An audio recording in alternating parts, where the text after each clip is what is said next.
Good morning, colleagues, friends, and live stream viewers. Welcome to the University of California Campus Safety Symposium Part 1.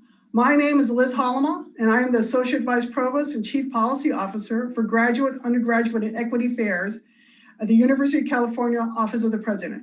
I'm also chair of the symposium's planning team. I'm really delighted that you have joined our collaborative dialogue on the future of campus and community safety at UC. This meeting is being live streamed and recorded. The detailed agenda, FAQs, and speaker biographies are available on the symposium webpage. We begin our session with remarks by our two esteemed leaders of the University of California system. John Perez is chair of the UC Board of Regents. Regent Perez has a long and distinguished career in public service. He's a former member of the State Assembly, representing downtown Los Angeles and East LA, and he was a longtime Speaker of the California State Assembly. Regent Perez will be followed by UC President Michal V. Please join me in welcoming Regent John Perez.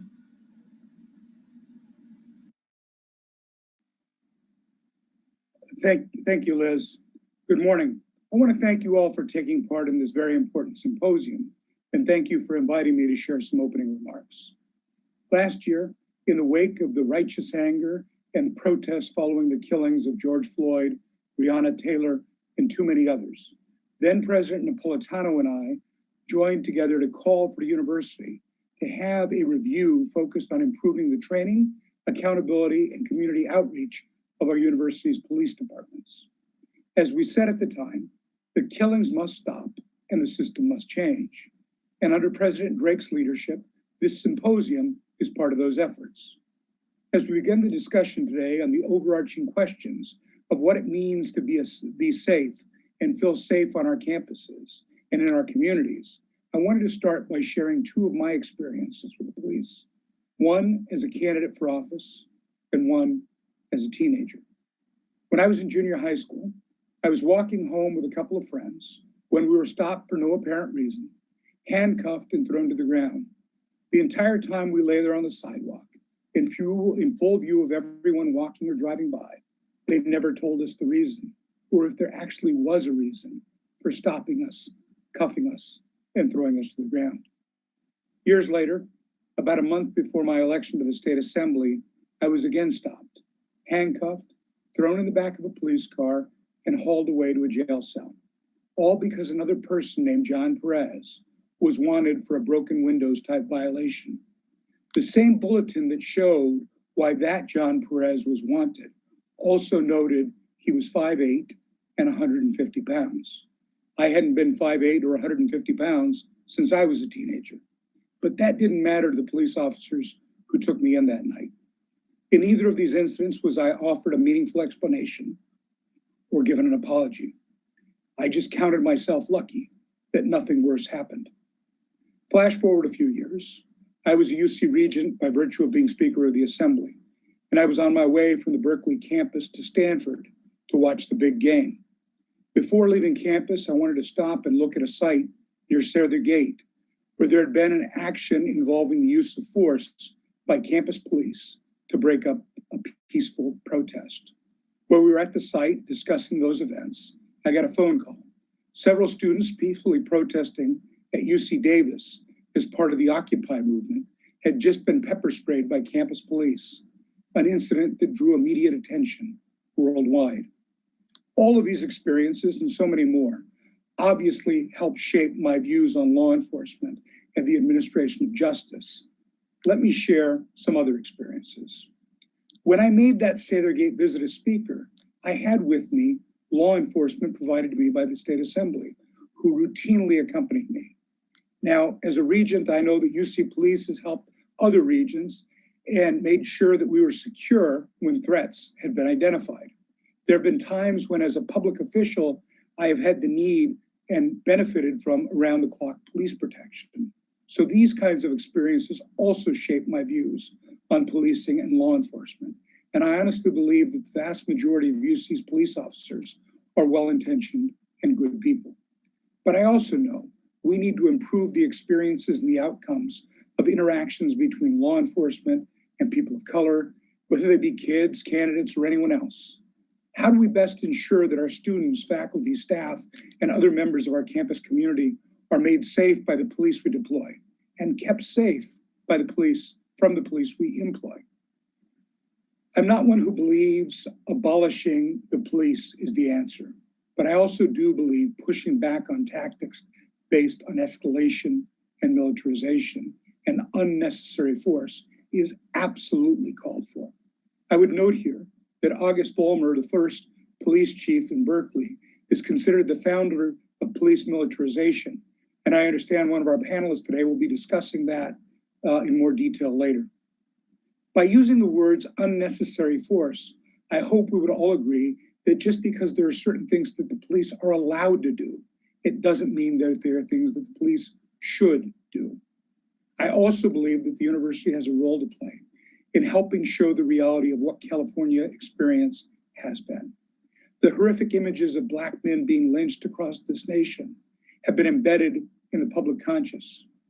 California's experience with the lynching of Native Americans and Chinese immigrants should be as well, as should the quote unquote Zoot Suit riots and other experiences of the Latino community.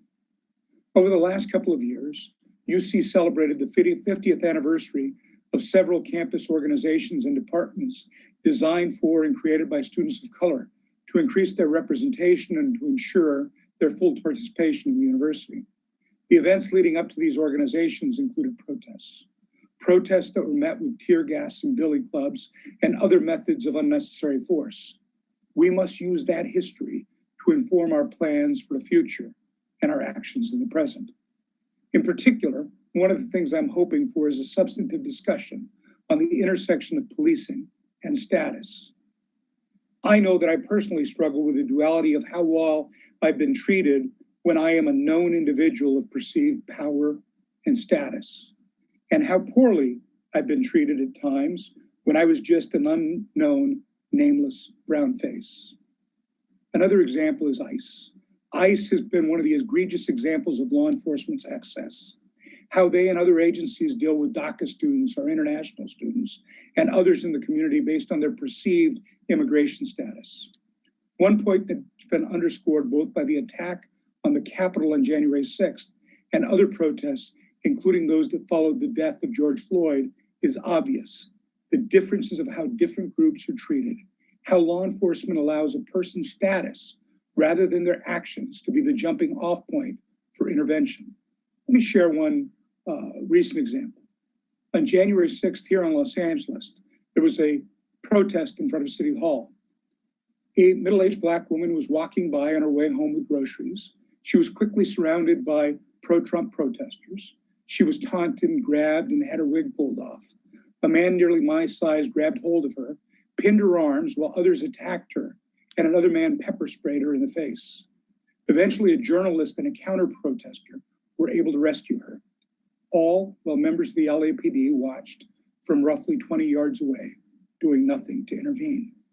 I don't believe a similarly situated white woman would have had the same experience or outcome. And clearly, we need to address omission-based misconduct as well as commission-based misconduct. As I've shared some of these stories this morning, I was reminded of Festivus. Those of us of a certain age on this call remember Festivus as the event created on Seinfeld that centers around the airing of grievances. Of course, for younger participants, the place known for the airing of grievances is Twitter. It's incumbent upon all of us that this symposium be more than that. It needs to be one of outstanding discussions. One of the outstanding leaders in the criminal justice reform movement, Connie Rice, has said, and I'm paraphrasing here, policy is great, but it is ultimately futile if the culture doesn't change. Today's symposium is designed to raise questions and spur discussion. Answers and actions will come in follow-up sessions. But as we raise those questions, we should do so with the ultimate question in mind. How can we change the culture so policy changes and reforms actually make a difference? I'm reminded of one of the great leaders of the civil rights and voting rights movement, Fannie Lou Hamer, who famously said, "I'm sick and tired of being sick and tired." They have to remember, this wasn't a rationale for giving up. This was a rallying cry for stepping up, a reminder that it's up to each of us to keep going until we do change the culture and until that which makes us sick and tired is gone from our society. Thank you again for participating in today's discussion, and thank you for inviting me to take part in it.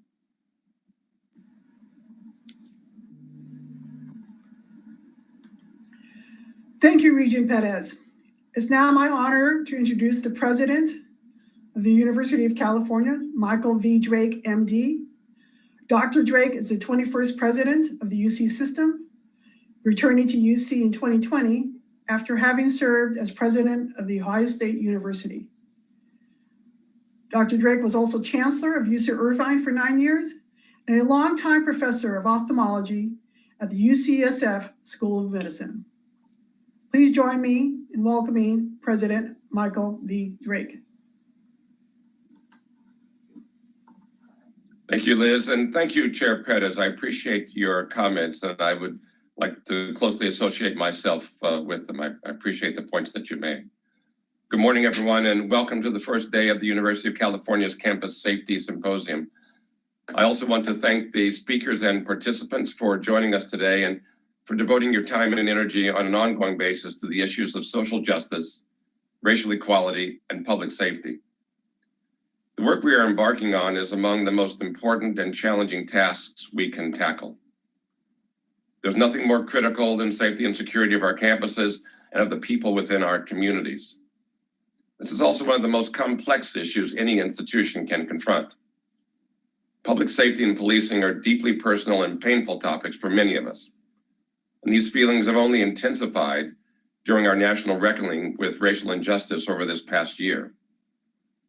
That people of color routinely experience inequality, violence, and even death at the hands of police is not a new or surprising fact for some.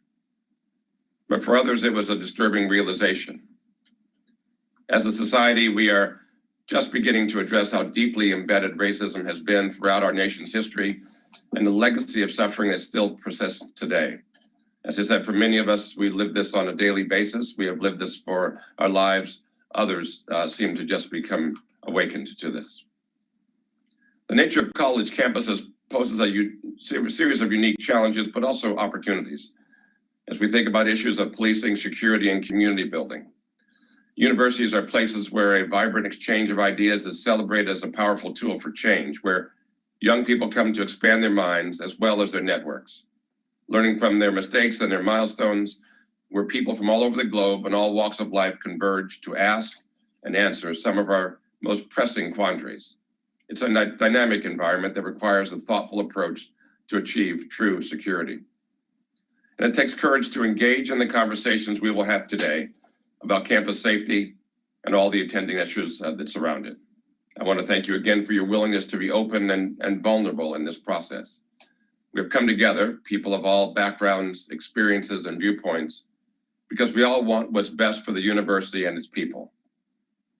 In her poem, The Hill We Climb, Amanda Gorman insightfully said, "Somehow we've weathered and witnessed a nation that isn't broken, but simply unfinished." Similarly, at UC, we recognize that we won't fix everything in one day. Our goal is to do our very best to take a meaningful step forward together in building an unfinished university. UC students, staff, faculty, police officers, campus leaders, and other stakeholders have agreed to share their perspectives and experiences, and everyone is here to listen with compassion and patience.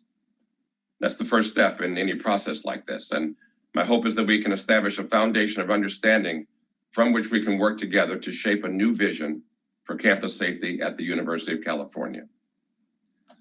As we begin, I want to take a moment to address the failed insurrection that took place on January 6th as Congress met to affirm the Biden-Harris electoral victory. What happened in Washington, D.C. that day was a shocking display of violence and a horrific affront to our national dignity. And the contradictory ways in which security forces responded on the ground were in full view for all to see. Some officers worked valiantly to protect members of Congress and the seat of our democracy, and since that day, we've seen law enforcement take steps to hold rioters who stormed the Capitol building responsible. but other officers were seen taking selfies with those same rioters. As we have seen clearly so many times before, if those rioters had been people of color, the response from police forces would have been entirely different. The contradiction that we witnessed was a powerful reminder that police officers are not all the same and that one's experiences with police officers can vary greatly based on a number of variables. Growing up in this country, I certainly witnessed these contradictions in so many ways. From my younger days through this last summer, I've seen and watched peaceful protesters attacked by dogs, fire hoses, rubber bullets, and batons. I was first stopped as a teenager for no reason, and then periodically, year after year, in circumstances that I couldn't expect or control, I'd be pulled aside and questioned and detained. The most recent time, less than 7 years ago, I was chancellor. I was coming back actually from a visit to Washington, D.C., and driving in a car, and my companion and I were pulled over, detained for 15 minutes, treated rudely and threatened because the officer didn't know. I was treated more rudely and threatened because the officer actually didn't know that I was someone who knew his boss and had worked with him than I would have otherwise. But I was treated because of the color of my skin. My companion was treated the same. And we were, in fact, very careful to make sure that we didn't do anything that might give the officer any excuse whatsoever to take more violent action toward us, although we were verbally threatened. And I remember the frustration when I brought this up with my colleague, that officer's boss, in the days that followed, and was assured that things would be done to address the grievance and to make sure everything got right. Weeks passed and then months, and I got what at the end of the day was a form letter saying everything had been okay and the stop for no reason, with no outcome, with no charges, with no problem, was in fact justified. How frustrating that was for me, how frustrating and challenging it is for all of us when these kinds of things happen. Let me say that I've also worked closely with uniformed officers, again, as mentioned by Chair Peters, both at UC and the Ohio State University, who did a great job in responding to serious life-threatening challenges to campus and our students and our visitors, and they were skilled and committed public service. They treated people with empathy and respect. But this dichotomy, the way people are treated on certain circumstances based on who they are or what they look like, and the way so many of us are treated in other circumstances based on who we are and what we look like, this is one of our most challenging problems. As we move forward to do this work together, I ask that all remain mindful of the divergent experiences and perspectives that each of us brings to the table, as well as the emotional impact this topic has on so many of us. And let me emphasize, the impact is real and it is powerful. Despite our differences, I believe that we are guided by a shared goal of achieving a campus community that is safe, more respectful, and more inclusive. We may not agree on the exact next steps, but we can agree that it is certainly time to push beyond what's been done before. We're not looking for Band-Aid solutions to specific incidents, but rather fundamental, long-lasting change. We have an incredible opportunity to reimagine what it means for all members of our community to be safe and secure on a UC campus, and to become a national model for other colleges and universities. I also want to acknowledge that at times there have been calls for us to act or change more quickly. And I hear and feel that urgency, rooted in the pain and the fear that our communities of color have endured too much for far too long. We understand how important it is that we get this right, and we have a deep desire to work collaboratively with all of our stakeholders to listen, to heal, and to find a path forward. There is an immense amount of passion and energy among all of our communities. Let us channel those feelings toward collaborative problem solving. This is an ongoing process, and our university is a work in progress. I'm grateful that you are all here to share your stories, offer ideas, and help us to keep building our unfinished university. Thank you.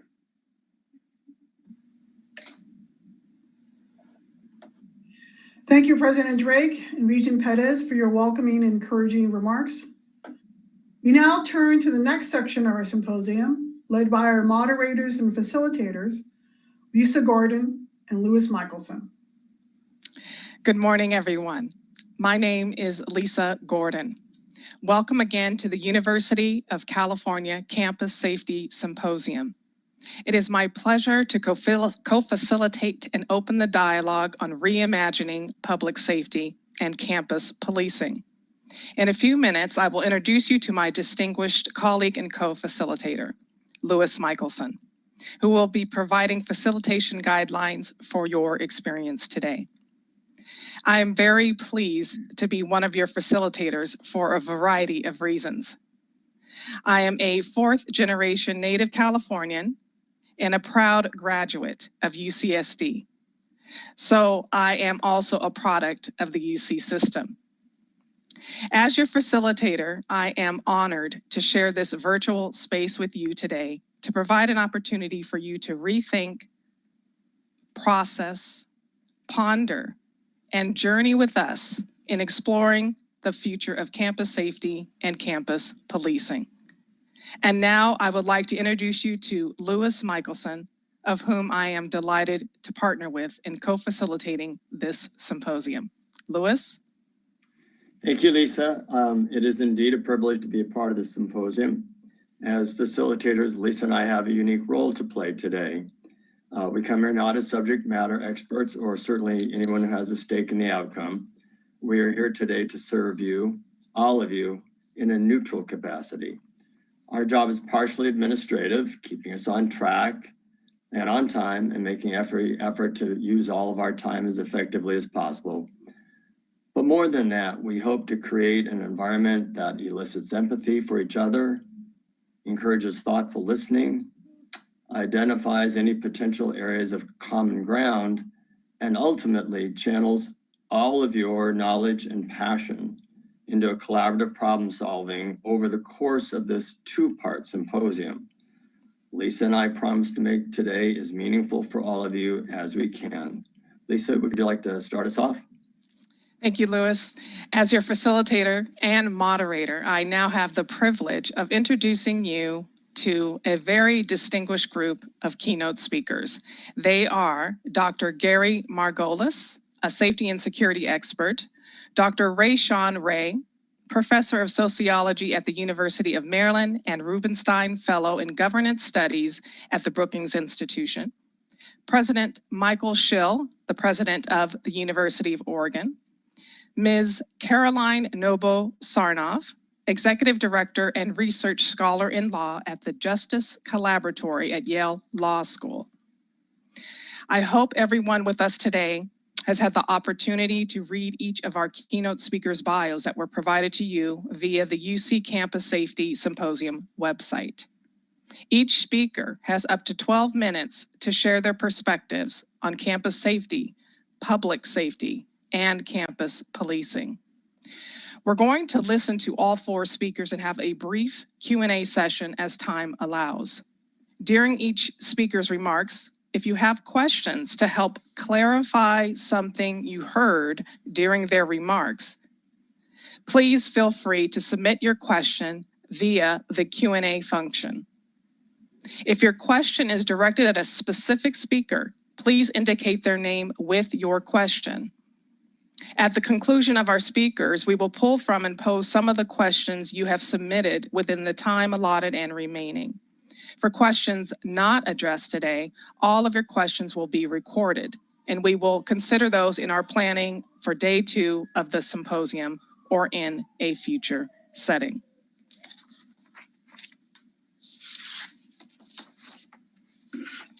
Our first speaker is Dr. Gary Margolis. Gary. Thank you, Lisa and Louis, and members of the committee for putting this together. President Drake, Chair Perez, Regents, Chancellors, colleagues, friends, thank you for this opportunity to be part of today's dialogue. I applaud your commitment to this important conversation, and I appreciate the complexity of the issues before you. And like many of you, I believe it's valuable to know where we came from in order to know where we're going. So I'll share a little bit on the history of policing and the evolution of campus public safety. And I hope this context can help inform the decisions before you, wherever those decisions may take you. Since the inception of our current model of policing, it's undergone reformation roughly every 40 to 50 years. Today's version of the profession has its earliest roots in the 1800s with the London Metropolitan Police and the Royal Irish Constabulary. Given crime and unrest following a period of war, Home Secretary Robert Peel sought to bring order to the streets of London during the Industrial Revolution. Young men, predominantly trained soldiers, returning from battle and unemployed in the age of the assembly line, contributed to looting and civil unrest in many of Britain's largest cities. His professional model sought to bring systematic order, criminal investigations, uniforms, command and control to the former night watchman system. And for similar reasons, the Boston Police Department adopted the model in 1845. And you may be interested to know that Yale University soon followed and became the first university in the United States to employ its own police department. Other large cities followed, and the police were as much about social services as they were about solving crimes. If you have a chance to tour the NYPD Museum, you'll see images of immigrants being housed and fed after arriving through Ellis Island. Police in the northern cities had become a tool for the wealthy politicians. Their factories needed workers and immigrants needed jobs.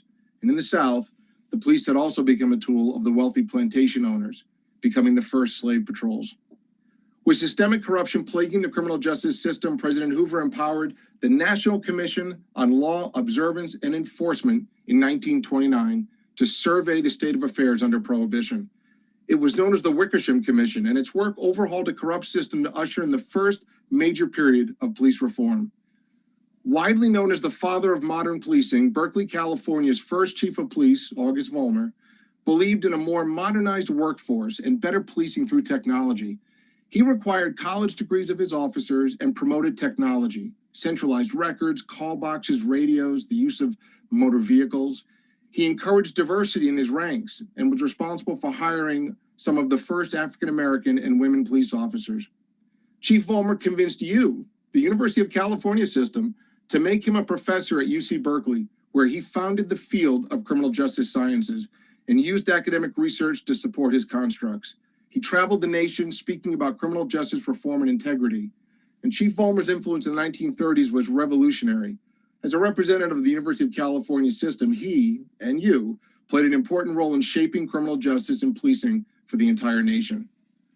World War II and the GI Bill helped universities and colleges expand in the 50s and 60s. They became complex as footprints grew, enrollment increased.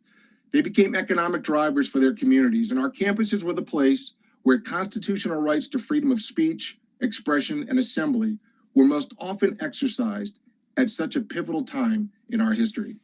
In 1967, 40 years after the Wickersham Commission, and on the heels of the Korean War, the Vietnam conflict, and the Civil Rights Movement, President Johnson created the President's Commission on Police and the Administration of Justice. If there was another time so obviously in need of police reform, it was the 60s. The Katzenbach Commission recommended the reorganization of police departments and a range of reforms, including juvenile delinquency, police operations, corrections, drugs, organized crime, and a lot more. At the time, it was hailed as the most comprehensive evaluation of crime and crime control in U.S. history, and it ushered in the formalization of police training and led to community policing and civic engagement as the hallmarks of effective policing. Campus public safety experienced its most significant change since its inception in 1845 at Yale in the 1960s, when on August 1st, 1966, Charles Whitman climbed the clock tower at the University of Texas, Austin, to become known as the Texas Tower Sniper. Whitman, a U.S. Marine, fatally shot 16 people and wounded 30. He was stopped when he was fatally shot himself by an Austin City police officer. Campus public safety officers were not trained or equipped to prepared to address such violence. In reacting to the mass murder at UT Austin, universities across the country wanted to respond to events on their campuses without relying on local, county, or state police, all of which struggled with resources. Supported by changes in the laws, universities and colleges began transitioning their security and their safety departments into police. And no longer night watchmen and security guards, campus public safety was now tasked with a greater responsibility for protecting life, property, and the academy. In the years following the Katzenbach Commission, the Commission on Accreditation for Police Agencies, CALEA, law enforcement agencies, was established by the International Association of Chiefs of Police, the National Sheriff's Association, the National Organization of Black Law Enforcement Executives, and the Police Executive Research Forum to create national standards or best practices for policing. Accreditation is the foundation of higher education, so academia understands the inherent value of this process. And CLIA is the gold standard for police operations across the US, Canada, and Mexico, with nearly 30% of police officers in our country alone working for an accredited agency. As a former CLIA commissioner and assessor, I commend you for having 2 of your campus departments accredited, and I'm led to believe and I understand that more are in process. I believe accreditation is essential to fair and impartial policing, to the very conversations that bring us together today, and to ensuring that your public safety carries out their duties with transparency, accountability, and integrity. I'm a strong believer in the process of accreditation. I also commend you for exploring enhanced community oversight with the implementation of police accountability boards, PAB. I realize this may meet with some resistance, but it's not a new concept. The city of San Francisco was amongst the first to do it in 1982. And I understand that the International Association of Campus Law Enforcement Administrators is highlighting the PAB at UC Davis as an innovative model. And I believe that if well done, this may help you address some of the concerns at hand. And then on the heels of Michael Brown's unfortunate death, and nearly 40 years again after President Johnson's commission, President Obama established the President's Task Force on 21st Century Policing. Among the recommendations were data collection for police shootings, police community relations reform, and changes to police culture, fair and impartial policing, additional use of technology, and much more. And in many ways, some things have changed significantly since 1845, 1930, 1968, and in other ways, not enough had changed. I believe we can agree that campuses will always require, they'll always need a public safety service and an emergency response, whether or not the police are integrated into your communities and proactive or respond reactively from the surrounding jurisdictions. The vast majority of the campus population, as we know, are young adults between the ages of 18 and 25. They're smart and they're experiencing unbridled freedom, many of them for the first time. They're making choices that test their limits and yours. You are responsible for billions of dollars of research and facilities that span millions of square feet and tens of thousands of acres. And while statistics show campuses remain amongst our safest places to be, in recent decades, crime has risen and lawsuits have forced administrators to enhance safety and security measures. We understand that aside from the personal impact on the victims, survivors, and those affected, how an incident is managed and accounted for, how it's responded to, can change the course of an institution in a hot second. Due to the nature of the population and the available resources, campus police benefit from a community-based, solution-focused approach, a way of policing that all police agencies may aspire to, yet many typically fall short of given their culture, orientation, and available resources. But as members of a university or college, campus police overcome many of these limitations. Typically, campus police employ more female and minority staff, they have higher educational standards, provide more training and education per officer and employee, and they make better use of the community in how they provide their services. I believe the police must resonate with the mission of the jurisdiction they serve. And campus police bring to their communities an orientation that by design supports, if not enhances, the educational experience. Off-campus police have a different focus based on their community's needs, not better or worse, just different. And one of the most important hires a president or a chancellor makes is their chief of police, a professional who must understand the tenets of the academy and public safety's role in it. I grow a bit concerned when the responsibility for choosing your police executive and governing your police agency is not within your control, your jurisdiction, or your moral authority. And conflicts between campus, community, and local police are inevitable. If off-campus police are also responsible for policing the campus, we ask, how are these conflicts mitigated? Will local police be as sensitive and responsive to your concerns? How much influence will you have when you disagree with the way they've managed an incident? How will off-campus police make use of your resources to address your needs? Policing an educational community requires a certain degree of tact and sophistication. And as I've mentioned, your campuses are vast cities unto themselves, spanning hundreds of thousands of acres, billions of dollars of research and investment. You're large economic engines, and as I understand it, you are the second largest workforce in the state of California. Tens of thousands of students and faculty live and work on your campuses. And our local police resource to patrol your facilities or interact with residential life, student affairs, academic deans, multicultural affairs, or the like, or to respond to quality of life calls to the extent that you may want them to. Fire and intrusion alarms alone occur at a frequency much greater on a campus than in surrounding communities. And local police are not accustomed to being responsible for facilities, as cities and towns typically don't own their properties within their borders. And while off-campus agencies recruit officers who are the right fit and demeanor for your institutions, campus police go through 2 basic orientations. The first is orienting to policing, the attitude, skills, and knowledge to do the job. And the second is to the institution and the unique culture we find on our campuses. Criteria for hiring campus police is different from city, county, and state. Consider the often tense relationship between students and authority. This sensitive developmental connection necessitates that those amongst us policing our campuses be carefully screened and trained in the awareness of this dynamic. And campus police are reoriented to the vast set of services that a college or university can bring to bear on developmental problems and concerns. And they use these tools to the advantage of the community. To ensure this benefit, I understand that at least one of your campuses recruits and trains its officers from recent graduates and alumni, and I applaud that. Will off-campus police know university folks as individuals and build the rapport and respect necessary to facilitate campus safety? It's not uncommon for campus police to recognize that Dr. Smith works late on Friday evenings and that Dr. Drake comes in on Tuesday at 3 a.m. to tend to experiments. And in some cases, the officer had Dr. Jones for biology 121 in her junior year. And this only happens because campus police are oriented to and a part of the campus. And we all know that the misuse of police authority or perception of bigotry or bias can erase years of hard work leading to mistrust. Will an off-campus police agency value racial equity, diversity, and gender identity issues to the degree you require? Will they be responsive to your requests that they engage in the important conversations with those in your community, like this one, who feel marginalized and unsafe? Community of color, the LGBTQIA community, or DACA students, for instance? And how much easier are the conversations when your campus police, your student affairs, judicial affairs, multicultural offices, your students, Res Life, all of the constituents that are part of making the campus what it is, are colleagues and are all part of the institution. Your police are required by law to treat bias incidences, not crimes, with appropriate concern and given their impact on people involved in the campus climate.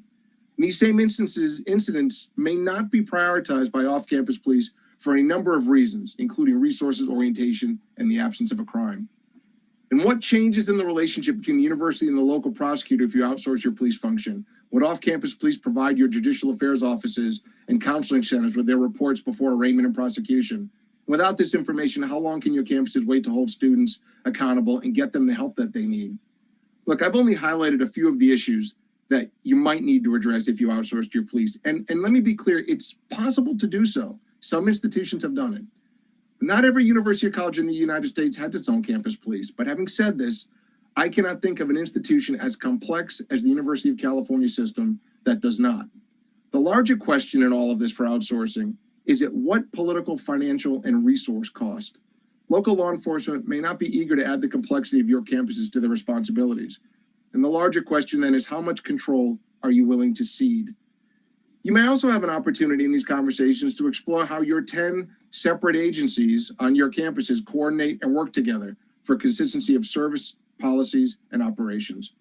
These are all important questions for a very important dialogue and a very important issue, and I give you great credit for addressing this. I want to thank you for having me today and for this important and timely conversation. You have my deepest respect. Thank you. Thank you, Dr. Margolis. Our next speaker is Dr. Rayshawn Ray. Dr. Ray. Thank you. I appreciate the opportunity to be here. I'm appreciative to President Drake as well as Associate Vice Provost for giving me this opportunity. So I'm going to share my screen. I'm going to get right into it. I know time is of the essence here. So hopefully people are able to see this. What I'm going to talk about is research that I've been doing over the past several years, including research that actually started at UC Berkeley when I was a Robert Wood Johnson postdoctoral fellow in the School of Public Health in the Department of Sociology. What I'm going to primarily focus on for the 10 or 12 minutes I have is what is defund the police and does it have merit? I mean, obviously that's been something that a lot of students and also a lot of people who have been active with Black Lives Matter has been talking about and asking about. If you search this term, my article at Brookings will pop up and go more in depth about what I'm going to share. The biggest thing here is I want to start with the graphic. This graphic highlights why we're here.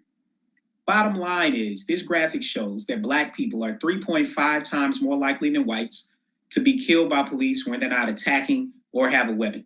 If you look at the top line, that's the percentage of each major racial group in the United States, Blacks, Latinos, and whites. You go to that second line, that's the percentage of people who are killed by police. You see that for Latinos and whites, their line shrinks. Okay, so they're less likely than their percentage of the population to be killed by police. But Blacks, of course, balloons.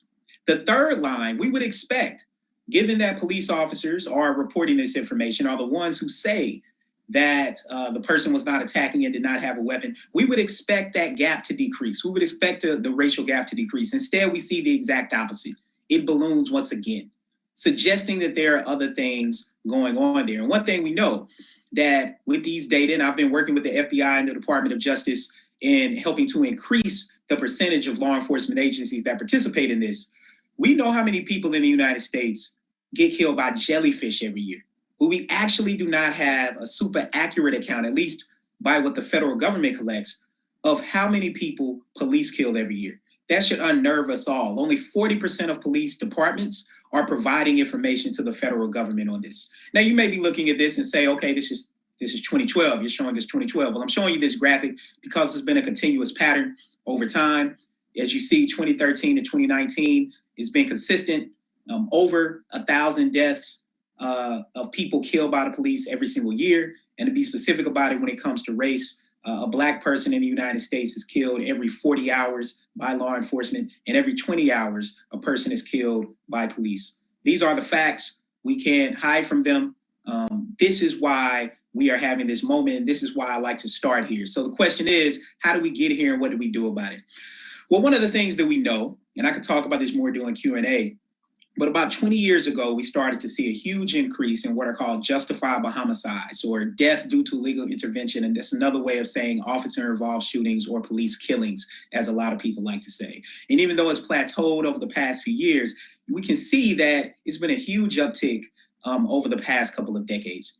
We also know that this isn't very much related to violent crime at all. In fact, we can see from the early 1990s that violent crime has plummeted. And interestingly, even with the slight increase that we've had recently, particularly due to COVID, police killings have actually continued to plateau. So it's clear that violent crime is not related to it. This graph shows it even more. If violent crime in local neighborhoods was related to police killings, we would actually see the blue X's map onto the orange or red squares. And instead, we don't see that. I mean, violent crime locally is not related to police killings at all. So what is actually going on here? Well, we have to actually start with police stops. So let's look at Berkeley. When we look at this, we see that whites are actually slightly more likely than Blacks to be stopped by police. But when we look at searches, we see that Black people are much more likely to be searched by police. And of course, this is one of the reasons why Berkeley's local police department is going through the changes that they're going through. But it doesn't just stop at Berkeley. If we look at Oakland, we see something similar. And when we look at stops, we actually see Blacks and Latinos much more likely to be stopped. And then also not only stopped, but then searched, as we see here. These are patterns that are not just focused on California, whether or not we're talking about Oakland, which I know well because I lived in Lake Merritt, or LA, where I've also stayed extensively because my mother lived there, but throughout the country, even extending to Washington, D.C. and everywhere in between, where I've been at. And this is the key point. A lot of people say, oh, well, they had to be doing something. But research suggests that's not always the case either. This was a study conducted in New York State, looking at stop and frisk policies. Most people know about stop and frisk policies. I'll walk you through this. Out of about 700,000 stops, what we saw is huge disparities by race. Blacks were much more likely to be stopped, Latinos second, and whites much less likely. 56% of these stops involve frisking. And here goes the kicker. Only 2% of these stops led to the discovery of contraband, either an outstanding warrant, drugs, drug paraphernalia, or some sort of weapon. But look at the number of times force was used. Over 75,000 times force was used on Blacks, over 50,000 for Latinos, and less than 10,000 for whites. Only 6% of these people were arrested, mostly for resisting arrest. That makes sense. So the key question becomes, why do we see these patterns? Well, one of the things that my research uncovers, and the work that we've done at the Lab for Applied Social Science Research at the University of Maryland, where I'm the director, is one of the things we highlight is that bias plays a huge role. Not just implicit bias, but also explicit bias. I mean, we heard President Drake talk about the insurgency. I mean, living in this area and working in this area, I can tell you that it was quite profound and even more disheartening than what was actually shown on the news. And with that being said, one of the biggest things that was disheartening, and I know this I knew this before this stat came out, given my research, but 1 out of 5 of the people who have been identified are either current or former law enforcement and military.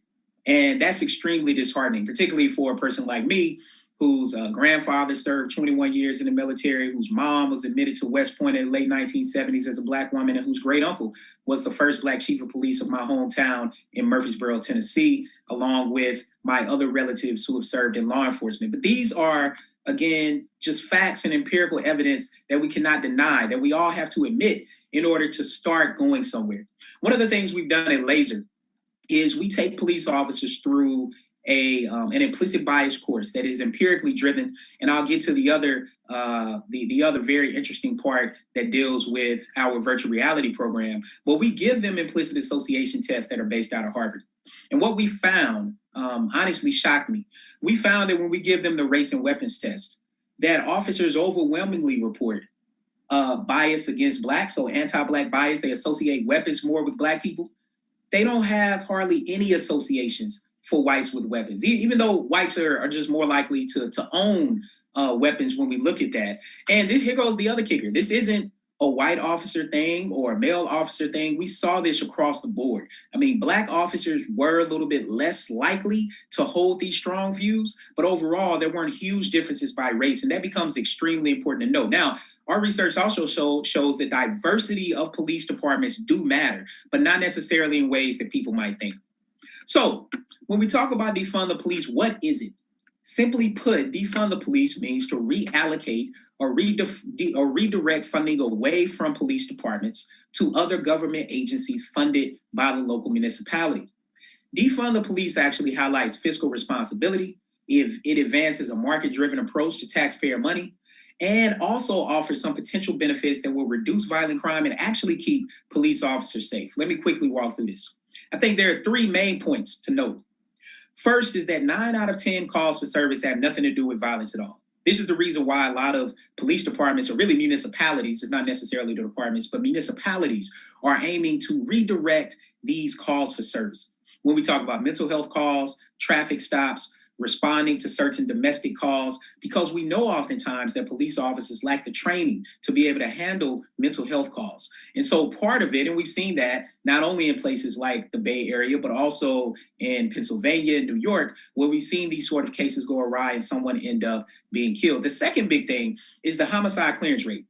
About 40% of murders, 70% of rapes and robberies, and about 50% of aggravated assaults go unsolved every single year. And I think one of the reasons why they go unsolved is because police officers are spending so much time on menial tasks, things that should be focused on by other people. And if they were able to firmly focus on these violent crimes, I think that they would solve it more. Final thing, we know that if we really want to decrease crime, investments in education work infrastructure matter. This is just a graphic showing different places around the country, showing that when it comes to responding to calls, there's a very small percentage of violent crimes, dealing with property crimes, and proactive calls. We also know that when it comes to response times, that people living in Black and Latino neighborhoods wait longer for people to come. So during COVID, when someone might have had a stroke or might have had a heart attack or might be experiencing some type of other health disorder, we know that they are less likely to respond. This is the big thing with funding. Since the early 1980s, federal spending on law enforcement has increased 350%. And just if we look in 2015, there was nearly $150 billion spent on law enforcement. People have to think about what they're getting in return for that. But as much as that money is, that only represents 20% of all the money that is put toward policing. It is still very much a local matter. And if we look at certain cities like Oakland are completely out of whack with some of the rest of the country. These are some of the highest that we look at. This is of all general fund money. So that means in Oakland, 40% of their entire budget is spent on that compared to 25 in LA. Those are huge disparities. And when we look at money allocated for police departments compared to other social services, we also see huge gaps. A few things I think are of note. We also deal with civilian payouts for police misconduct. You're seeing some of these images. You're familiar with some of the people from Freddie Gray to Walter Scott to Michael Brown to Tamir Rice, to obviously things that are in my backyard, like what happened in Prince George's County, Maryland with William Green, and then also the $12 million awarded to Breonna Taylor. This money is on top of the police budget that comes out of the general funds. Well, what our research suggests is that it is about reallocating, but it's also about reinvesting and shifting. We've developed an innovative virtual reality program to help police officers make better decisions. We can measure their heart rate, their stress through speech. We can track their weapons, and we can even measure their eye movement. The final thing I'll say is that police officers also suffer when it comes to their mental health.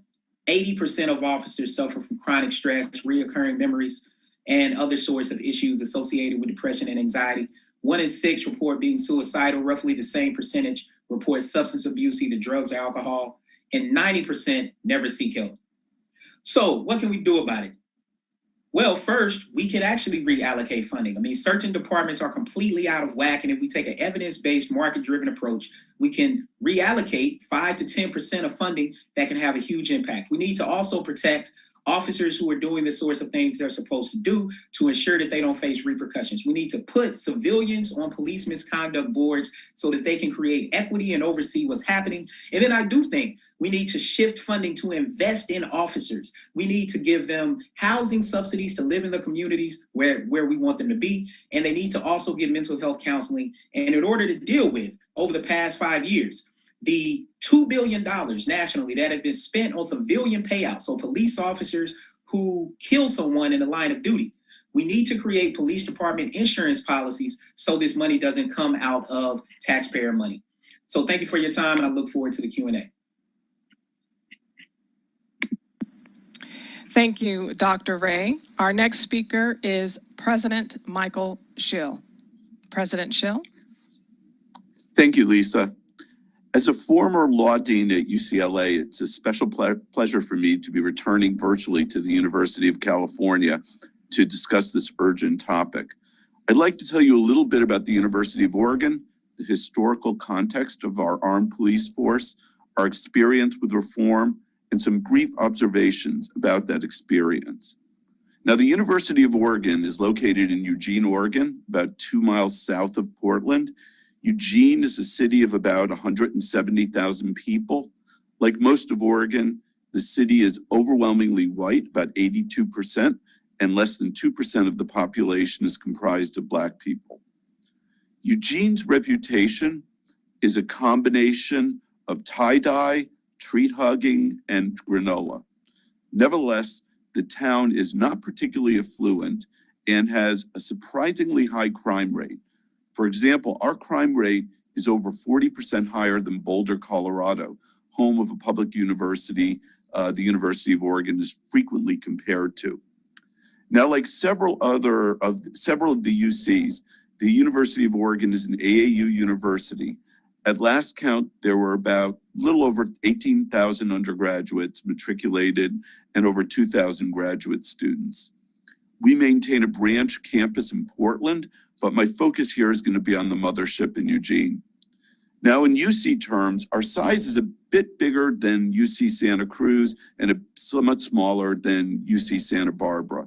And the size of our authorized sworn police force is 26 compared to UCSC's 32. Now, the history of the University of Oregon Police Department, it was officially established in October of 2012. Up until that point, the university had a public safety office that contracted with the Eugene Police Department, called EPD, for situations requiring an armed police response. Now, at the time, not having our own police department made us an anomaly among American universities our size. The UOPD was formed as a result of rapid growth of our campus in the first decade of the 2000s, and also increasing questions about the responsiveness of the EPD. It gained momentum after a 19-year-old Chinese student was tasered in his apartment by an EPD police officer. The property manager of the apartment complex had mistaken the student and his roommate for trespassers, called the police. When the student couldn't respond due to language barriers, he was tasered. Now, that highly publicized case drew appropriate questions and concerns from students and community members alike about how the local police force addressed cultural and language barriers.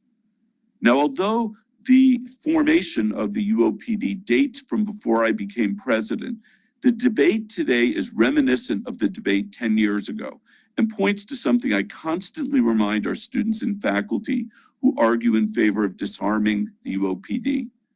The question is not whether our students will or will not be interacting with police officers. Unfortunately, they will be. The question is which police officers are going to show up when they get a call. Now, I believe our students and campus communities are better served when the officers who respond are part of the university, committed to our educational mission, have built relationships with our students, and are attuned to the culture and needs of the campus community. The alternative, city police, do not report to the university and have jurisdictional obligations throughout the entire community. That may not meet the needs of a modern university. Now, however, this isn't to say that the students and faculty were fully supportive of a university police force when it was created. Some were not. Many of them were concerned that similar incidents could just as likely happen with campus police as with city police. Students, including our student government, were engaged, though, in the planning process for UOPD, and they advocated strongly for a thorough training program to ensure that officers would, in fact, make the campus safer. So let's fast forward to today. Amidst the COVID-19 pandemic, we collectively witness the tragic and senseless killing of Black people by police officers. George Floyd, Ahmaud Arbery, Breonna Taylor, and so many more. For many, this was shocking. For others, it was exactly what they had come to expect and fear from armed police officers. Now, in response to these incidents, students, faculty, and staff at the University of Oregon made a number of demands and circulated a number of petitions to defund or disarm the UOPD. One small group, in fact, chained themselves to the front door of the administration building. Now, my approach in all of these cases is engagement. So since we were operating remotely, I came into campus that day with my new rescue dog, Max, who is much more charming than I am, and talked with the students. Ultimately, they agreed to leave. I agreed to meet with them, and together we got together on Zoom about 10 days later. I also have met with other students and faculty members who organized the petitions, leaders of our student government, and members of our administration. The University of Oregon is fortunate to have a police chief, Matt Carmichael, who has unequivocally and unfortunately has had to repeatedly denounce police brutality and has really leaned into a dialogue to see how the University of Oregon Police Department can continue to make progress toward making this a more inclusive and community-oriented law enforcement agency. Since joining the university, Chief Carmichael has engaged with the university community, particularly with students, to build relationships across the university. He created in 2016 a student assistance program to reach out to people of underrepresented backgrounds. He regularly has pizza afternoons where he invites students in to talk and give them reactions. Now, in addition to outreach, the department has a number of processes to ensure accountability to the university community. For example, community members are part of every hire that is done by the UOPD. Matt has also been innovative in requiring all sorts of trainings, including racial bias trainings for police officers. And when issues arise, every complaint made against a UOPD personnel is reviewed by our complaint resolution committee. This group includes students, faculty, and staff. They review the investigations that allege illegal police department policy or serious misconduct. They also refer the complaints involving racially discriminatory incidents to our Civil Rights Office. Now, over the past 5 years, we've only had a handful of complaints of racial bias, and only one was found to be substantiated, and that person was terminated. Now, despite Matt's commitment to racial justice and his efforts to reach out to all of our communities, many members of our community have said that they feel unsafe having armed police on campus. This is intolerable to me because we need to be committed to inclusion of all of our students, of all of our faculty, of all of our staff. So in December, I announced the following reforms. We would reduce our armed police positions by 1/4. In their place, we would hire more unarmed community service officers.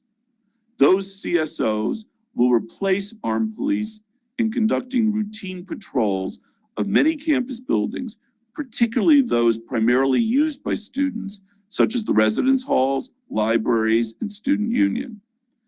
The CSOs will also take the lead in responding to non-emergency calls that do not require the presence of a police officer, such as taking reports of a property theft after the fact or providing proactive security on campus.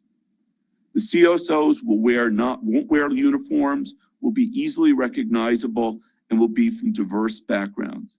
Finally, I announced that I would hire a consultant to work with us and reach out to stakeholders all the way through the university and develop a plan to advise us on, one, which additional functions could be done by CSOs rather than the armed police.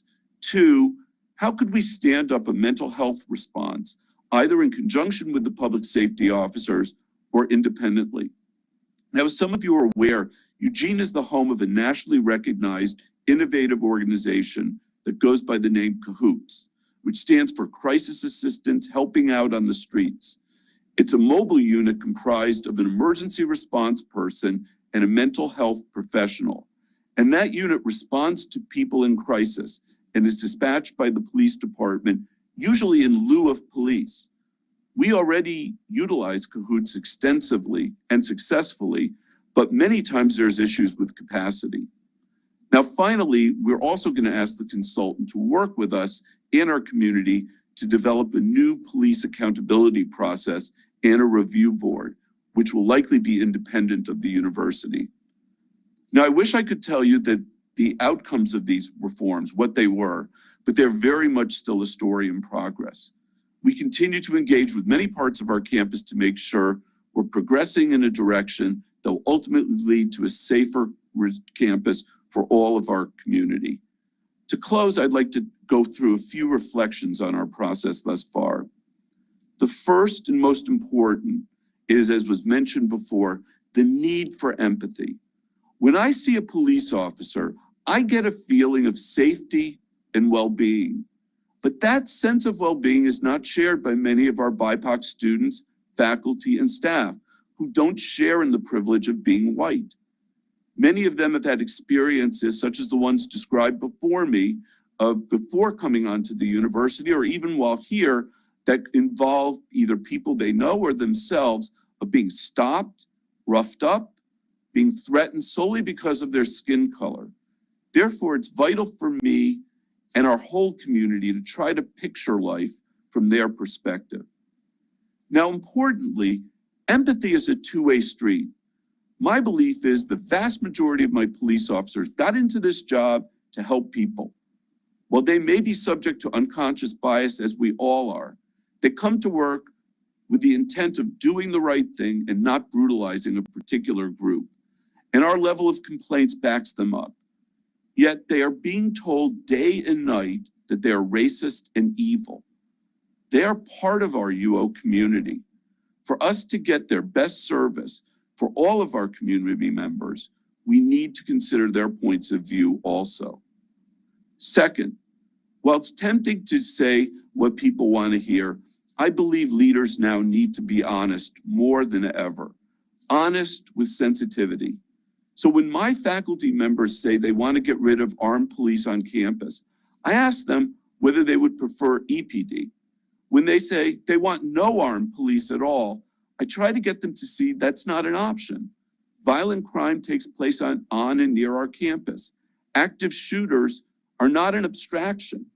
Indeed, a mass shooting that left 9 students and faculty dead occurred just 5.5 years ago at Umpqua Community College, only 1 hour south of Eugene.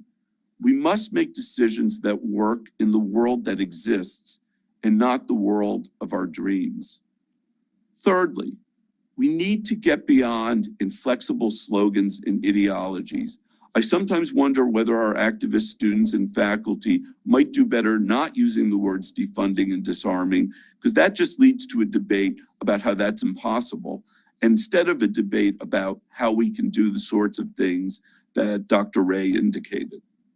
Now, my police also need to understand, be flexible, because they need to understand that a policeman without a gun in their holster is still a policeman. Now, finally, we need to think through our paradigms of policing. My police chief genuinely, truly believes in community policing.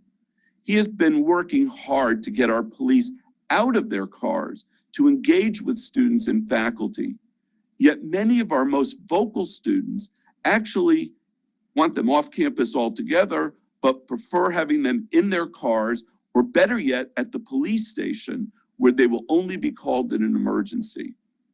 Can a community policing ethos, a sworn and armed police force, and a safe and inclusive campus for students all exist together? That's our challenge, and I'm looking forward to meeting it, and I'm looking forward to the Q&A. Thank you.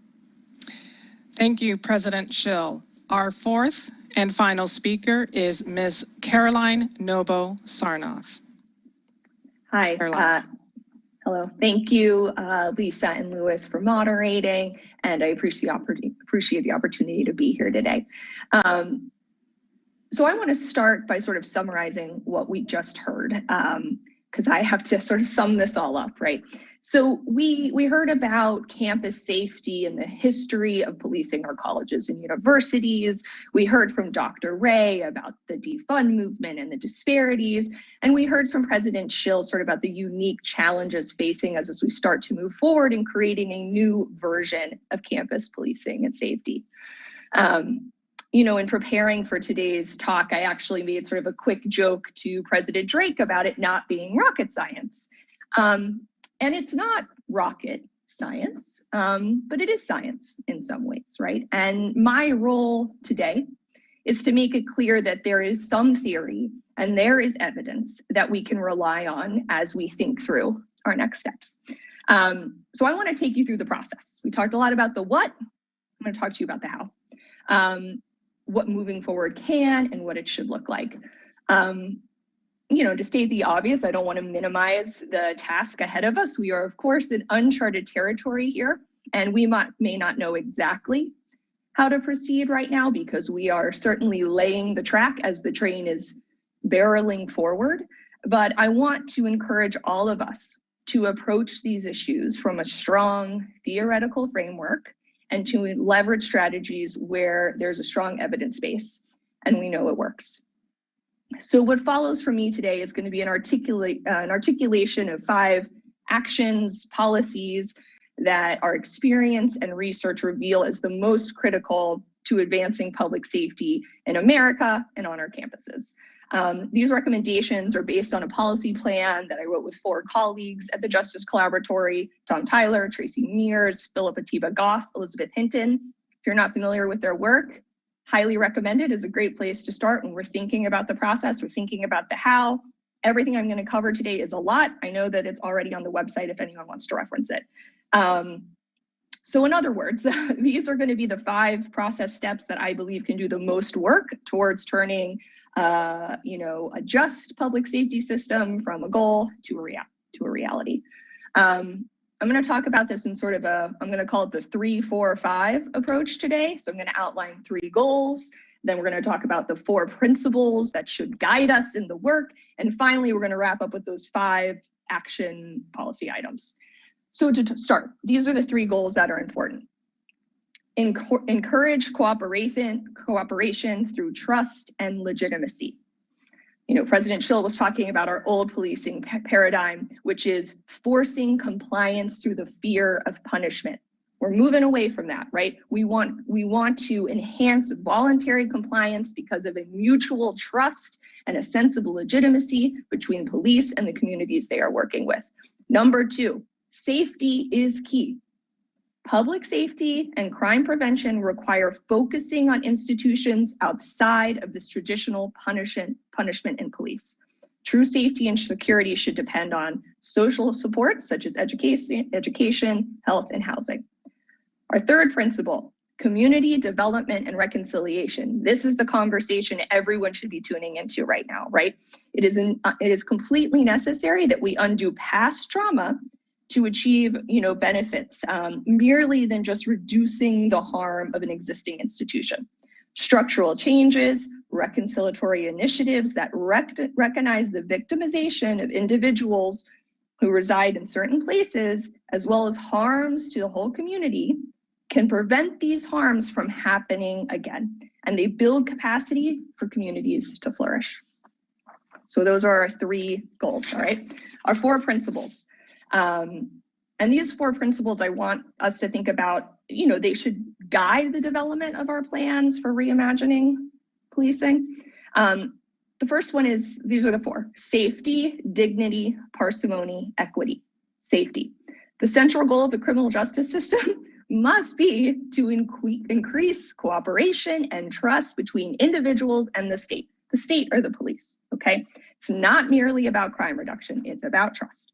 People feel safe when they are free from victimization, but also when they are free from overreach of the government, of policing, so on and so forth. The best evidence, talking about the science, the best evidence shows us that building a strong partnership between policing agencies and the communities they serve, it is the basis of effective violence reduction strategies.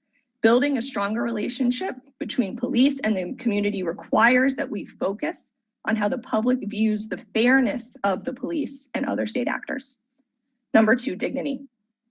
Criminal justice exposure is fundamentally linked to underlying inequalities in distribution of wealth and power. It burdens the same neighborhoods that have been weighed down by inadequate housing, failing schools, food insecurity, lead poisoning, on, and this is going on for generations. People must be treated with dignity and respected as citizens. To build a legitimate police system, we need to invest in resources that prevent people from becoming entangled in the criminal justice system, such as mental health assistance, substance abuse treatment, and public health more generally. Community should be the focus. Parsimony. In other words, we must draw down the concentration of criminal justice exposure. Public safety professionals should seek to reduce contact to the minimum necessary in order to secure safe communities. And finally, our 4th principle is equity. Our reforms need to be driven by data that will allow us to identify racial inequities in the criminal justice system and create frameworks for remedying long-standing disparity. Our metrics must track more punitive outcomes, we need to track more than just the punitive outcomes, such as arrests and convictions. We should start advocating for metrics that capture how and if justice is carried out with proper regard for equity, transparency, and human dignity. We owe it both to the community and law enforcement to measure what matters. Now we'll talk about the 5 action things. I'm going to go as quick as I can here. So I may be a little brief, but again, you can read them all online. This plan was written with the federal government as the audience. I'm going to try and lay that on top of what it means in a campus setting. So we've already talked about this a little bit. Number 1, our first action should be set a new standard. Law enforcement's focus should be building public trust, okay? Building the trust of the students in the system. For this end, the police department should adopt procedural justice as the guiding principle for internal and external policies and practice. The fact that public trust in police has not increased, even while crime has plummeted over 30 years, really should be this key indicator that we took a wrong turn somewhere. Again, I'm just going to hammer in that the goal really should be to increase cooperation and trust between individuals in the state. Our number 2 action here is to facilitate the culture change, okay? So basically, the UC college system should create their own mechanism to incentivize these efforts we've talked about, okay? So that could be a variety of programs, technical assistance, funding. Maybe there are grants and support that allow these police agency engagement in things like cultural realignment, transitional justice, and reconciliation. Okay, so when we talk about that, means UC needs to help facilitate this culture change through financial support, okay? Number 3, measure what matters and manage it, okay? Most law enforcement agencies around the world, they use CompStat. It is a system that leverages data on crime to help police focus their control and their resources with the goal of reducing crime. That is the goal, reduce crime. This same process, though, it can be augmented with a new goal, with new pro-social measures that hold departments accountable to these new values of fairness. We've sometimes heard this new version called CompStat for Justice. As law enforcement is endeavoring to adopt a new standard, the UC administration could support this shift through their leadership and funding. Practitioners will need similarly novel accountability measures. That is, new management tools must ensure that changes preached during trainings are in fact lived on the street. So that was number 3, measure what matters, manage it. Number 4, reconcile past harms. Law enforcement agencies, including campus police, must aim to undo past trauma through structural changes and reconciliation initiatives. These initiatives must recognize the dignity and the victimization of individuals in their communities, redress and acknowledge violations while aiming to prevent them from happening again.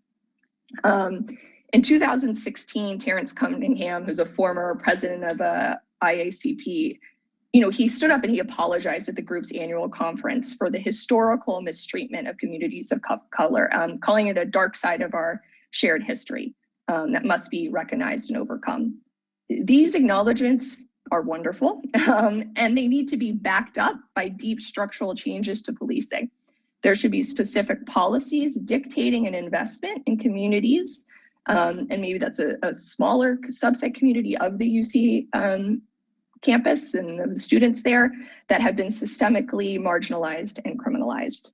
At the final stage of the reconciliation process, police, community groups, and activists together need to develop concrete changes to policies and practice. There is a lot of evidence that shows us that the impact that community level organizations have on preventing crime. We know this works. And finally, number 5, and President Schill sort of mentioned they're doing something like this at his university, is to create a UC police review board, okay? This is what we call applying a system accident framework, similar to National Transportation Safety Board, like when a plane crashes. This is to help the police assess catastrophes after they happen. A framework where there's opportunity to provide change in the operations rather than holding an individual blameworthy. We know this works better for preventing future harms, okay? By evaluating police violence and general misconduct within a framework, we are emphasizing the complexity of policing rather than individual fault or blame as the root cause. So, in policies 1 through 4, I presented a proactive, pro-social way of thinking about policing in America. But, number 5, creating a review board at the college system is the 5th and final step and incorporates this back-end accountability that is necessary to address these catastrophes when all the other initiatives have failed. And I will wrap it up there. Thank you again. Thank you, Ms. Sarnoff. A very special thank you to all of our keynote speakers for sharing your perspectives. We hope everyone has appreciated the opportunity to hear from our speakers, and their remarks have helped broaden the dialogue and furthered the conversation. We will now move into our Q&A session with our time remaining. I want to thank everyone that has submitted questions. Lewis has been looking at all of the questions that you have submitted and identified several that speak to the heart of what has been shared or need further clarification or discussion. Lewis. Yeah, a lot of questions coming through, and so many. I'm gonna do my best to cover the big ones. I do want to mention though that a lot of people were frustrated that it was talking about campuses other than the University of California and the lack of familiarity with the UC. So I just want to mention coming up next is a whole panel that's going to focus on the UC experience from UC stakeholders. So keep that in mind, that was a frustration on the part of some. Also, all of the questions and some of the more comments are being captured and will be part of the documentation. So if we didn't get to a question now, they're ones that the conveners can look at and use to help shape the agenda for what comes next. So nothing's lost in that process. A couple of things came out of it that a lot of people referred to in their questions. One stated most succinctly was probably, is the goal to reduce violence against students or eliminate it? In other words, there were a lot of questions about what really is the goal here. If so many students feel like the violence comes from policing, then what is the goal here? How do you reduce violence in a situation where those feel it's coming from, in some cases, the police themselves? Any of you can respond to it. It really. I mean, I'm happy to start. I mean, the goal is to eliminate violence, reduce it to the absolute minimum for all of our students. And there is this interplay between, we have to get our police to be using techniques and approaching this in a way that doesn't add to the violence, but we also can't, I believe, for those schools that are located in areas with relatively high crime rates, we can't just do nothing, because then we're going to see increases in violence, not only for our non-BIPOC students, but for our BIPOC students too. So we have that responsibility. But any amount of violence against our students is intolerable. We need to bring it down to the absolute lowest level possible. Others? Yeah, I mean, I agree. I mean, I think really what people are getting at when they're talking about violence is not just violent crime by perpetrators, but they're really talking about, dealing with racial disparities within policing and the way that they treat students. And I think that's something that we fundamentally have to deal with on our campuses. I mean, and what students are talking about oftentimes is not just even physical violence, but even the way that we might conceptually frame symbolic violence, whether that be through intimidation, whether that be through profiling. I mean, these are things that students are concerned about, but also staff and faculty. I mean, we heard from examples from President Drake and Regent Perez, and I mean, I could even share my own experiences on college campuses around the country, including those on the West Coast. And so that's ultimately what students are talking about. And what we really have to do is, again, we have to fundamentally admit and then come to terms with that there is a racial gap in treatment when we're talking about students of color and people of color, and even oftentimes people who are around the campus or students who are going to campus who are perceived as not being part of the campus. I mean, these are the sort of things that are happening oftentimes. And I think what we have to do, if we really want to deal with it, and I mean, we heard some great recommendations just at the end, right before we open this up. I mean, I think putting students on oversight boards to be able to be a part of the process is a really good pathway forward toward transparency, so that they can start to see the process, so that they can share information with each other. And then I think, of course, there are some other things that we could discuss as well.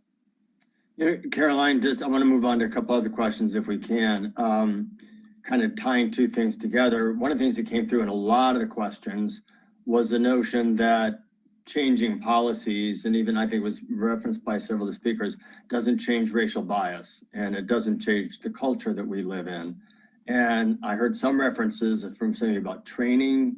Actually, several of you, I heard from you, Caroline, the piece about reconciliation, but is there a really successful model for changing the culture of bias that permeates all of this? I mean, is there a quick fix to structural No, I didn't racism. ask No, for- I mean, you Is know, there a not successful example? to laugh, but you know, you've hit at the crux of the issue, right, Lewis? That's why this is a process, and that's why people are where they are now. We are trying to get there. Are there promising things? Yes. Okay. There are some trainings that we know can help, but one way I like to think about this is, are we ever going to get rid of implicit bias? Are we ever going to do that? No. What we can do is create environments where it's exceedingly more difficult for people to act on those biases. Okay, so we can train them to de-escalate. We can create a culture where other people hold their officers accountable to reduce the ways in which they employ these biases. We're never going to get rid of the bias. Like maybe someday, like we can cross our fingers, but for me, it's about how do we create the environment where it is as hard as possible for these things to come out in a way that result in unneeded use of force or civilian lack of safety, all of these things. So it's create environment where it's less likely to happen is the closest we're going to get. And there are models we know that we can do that it works. Right. That's a key point. Thanks. Lewis, I saw all the other keynote speakers nodding your head as you were saying that. Does anybody want to add something to that? yeah, I will add something to that. And it goes back to your comment on training. I think training is incredibly important, and awareness and understanding. I also think who we recruit into these jobs and these roles is critical. Training doesn't fix deficiencies necessarily, if that's to be putting so blunt. How we find and recruit people into these important jobs of public safety officers, police officers, security, and the like is critical. There has to be an effort placed to screen the right people into the right jobs with the kind of qualities that we're looking for. Yeah, I mean, go ahead. Go ahead.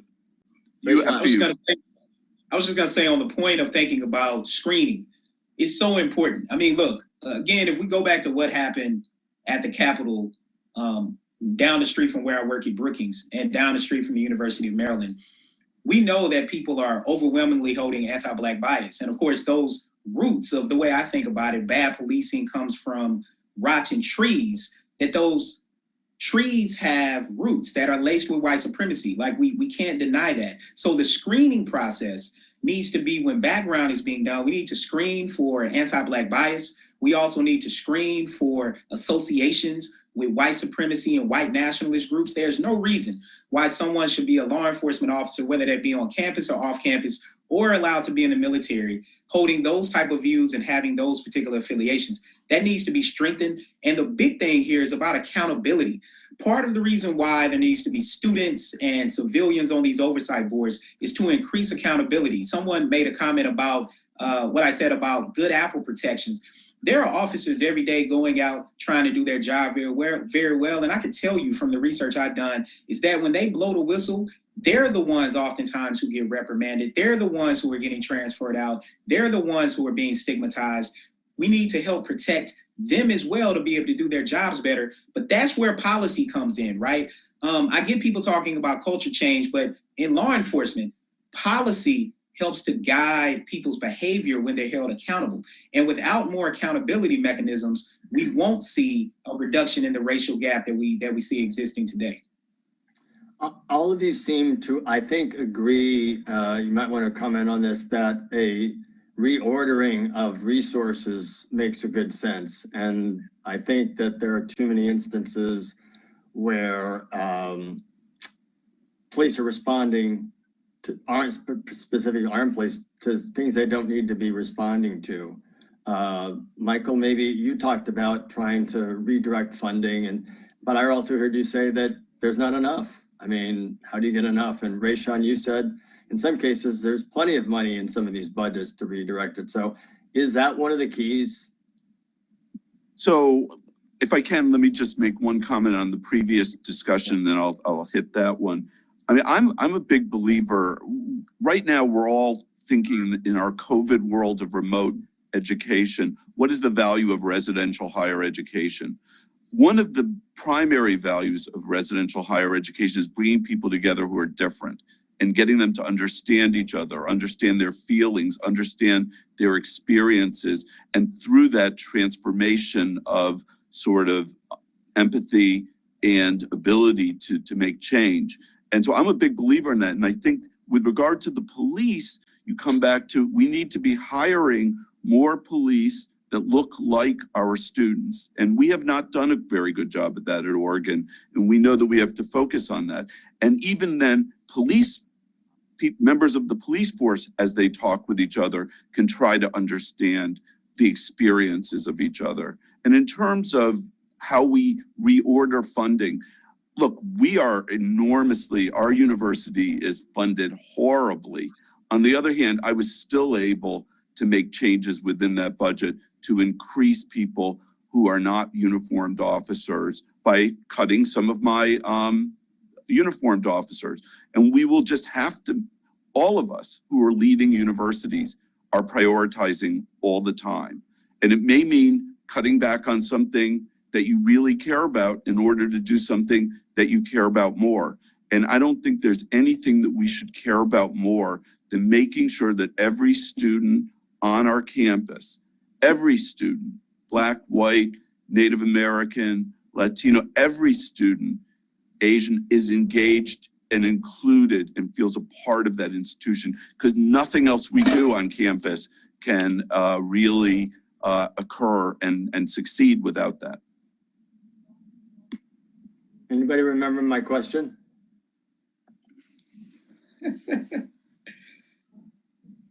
All right, we'll move on then. You know, one of the questions that did come up was, why don't we abolish the police? And I think I heard from some of you why you don't believe that's possible. How close can you get to that if that's what some people want? What does that look like to you?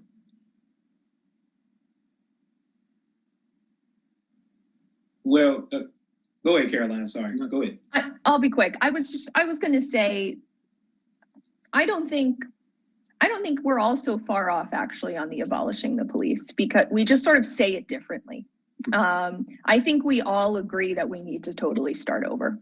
I think just some of us, because of our careers or maybe our lived experiences, see that as you can do two things at the same time, right? You can reimagine and you can transform while you try to, like, right now reduce the immediate harm as best we can. You know, like, what are the changes to the law that we can do right now that will reduce harm as we work towards abolishing police as we know it? Like, in my career at the Collaboratory, I work with police departments, I work with communities, and I'll be the first to say that policing as it was designed, a lot of us know the history of how policing started, it's not the greatest foundation to move forward from, right? So when we say abolish, I think it's that people want to recognize how this mechanism was created and to start over, right?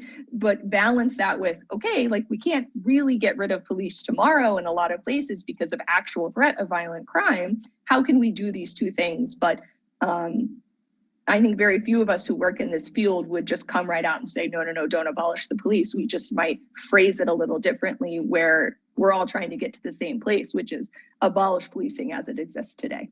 So what you're saying is it's important to have both a short-term and a long-term focus to what you're doing. Yeah. Yeah. Okay. I wish there was a better answer, but I think it's just the reality of where we are. Yeah, I mean, I would be. Michael was Rayshon's turn. Sorry. Oh no, Mike. President Shield can go ahead because we were chiming in last time. I'll play cleanup on this one. Go ahead. Yeah, I mean, I haven't thought through this issue deeply. I'm not a criminologist, but I would not be in favor of saying I want to abolish the police. I wouldn't subscribe to that. I mean, I think I want to transform the police, but the idea of not all people on this earth are good, and we do need some public safety and enforcement. And Michael, I think to your earlier point, it goes to the choice of language, right? We want conversations and language that beg further conversations and understanding and transformation. And some of the language we may choose automatically sets up for a divisive yes or no. And I think that's, when I hear the word abolish, I have that reaction to it. Much like I think there needs to be reform. as opposed to some of the other language that's been used. But I do agree that we have an opportunity once again to look at our system and make changes. And I think it needs that kind of scrutiny. And I think we need to make changes. Yeah, so I'll say it this way. I have a new project where we're examining the role that that local Black Lives Matter protest has on police reform with some colleagues at UNC. And we're reading this article, we have all sorts of methodologies we're using. But we were looking at this article and it said, we need to start having video evidence. We need to ensure that we have oversight, that we have, civilian review boards, and that we do something about civilian payouts. That was in the early 1980s. Early 1980s. We've been talking about this same thing for decades. And for a lot of people, nothing has changed despite all the things that we're talking about. I think on a federal level, if we go there real quickly, I think the George Floyd Justice and Policing Act that was passed by the House in June 2020 on what would have been Tamir Rice's 18th-year-old birthday. Of course, people know he was the 12-year-old who was shot dead playing with a toy gun in a park. He would be a freshman in college right now. He could be at UC Berkeley or Oregon for all we know, had he not been killed in under 2 seconds by a cop who shouldn't have been even been on the force after being ruled as not being fit to be a police officer at a previous department. But the Senate needs to pass that legislation. It's going to do a lot. The big thing on abolishing attitudes, let's look at that. Even among a large percentage of Black people, they actually don't want abolishing the police. What they actually want is equitable policing.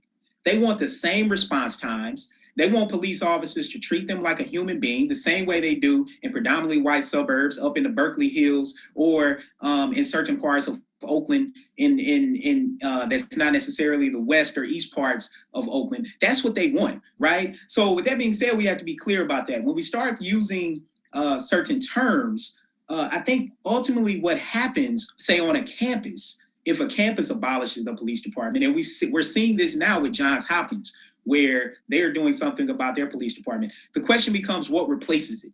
Because a lot of people are going to replace it. And in the interim, what's going to replace it are local police officers infiltrating campuses more. And I think we have to ask ourselves, is that what we want? Because that's what's going to happen until we find something else to replace it. So, look, I think when we start talking about this, it's very clear that we have to do some major things. Piecemealing things don't work. I think that dealing with accountability is a big one that we need to, when I talk about these oversight boards, these aren't symbolic. What I'm talking about is within police departments, the way that penalties come about are through what are called trial boards within police departments. These are essentially police officers who serve as judge, jury, and prosecutor within police departments. We need to have civilians on those committees. On college campuses, we need to have students, faculty, and staff on those committees to create accountability, to ensure, because one of the other things we know is that when Black and Latino officers do something compared to white officers, Black and Latino officers are sanctioned more harshly. They're actually sanctioned in many ways the way that we might want to see police officers sanctioned. A lot of white officers are let off the hook in a lot of regards, at least in terms of it becoming public unless some other things go public with it. So, this is a long way of saying that we really have to be transformative. We have to reimagine it. Just simply thinking about reform is not going to cut it. We've been doing that for decades, and Black and brown people are still being killed disproportionately by police. Thank you so much, all of you.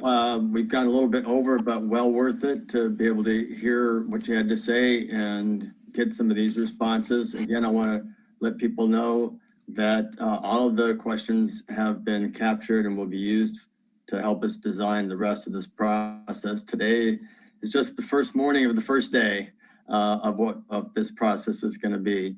And we are going to take about just a 5-minute break to get all of our panelists in place for the next part of the agenda, which will feature all UC stakeholders that time around. So thank you. I'm going to turn it back to Lisa.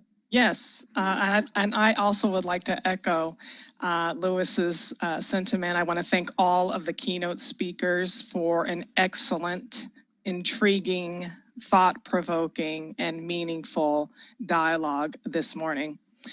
So everyone, today we are in a virtual space, and it is difficult to see or measure your response to those remarks that you've just heard, what you are thinking, what you are feeling.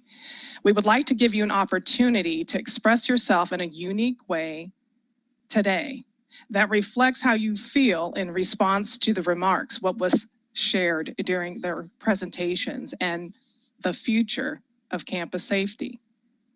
Right now, we would like you to participate in a word cloud. So please get out your cell phones, your mobile devices to participate. We will be sending instructions on how to participate through the chat function. I'm giving you a minute to get your cell phones and also for the instructions. To participate in our word cloud, you need to join the session by sending a text to the number included in the instructions and include specific language in the body of the text that you are sending. You will receive a response to your text to indicate that you have joined the session. Then I will provide the statement that you will be responding to. The instructions again are now in the chat for you to join the session. Then please wait for my further instruction.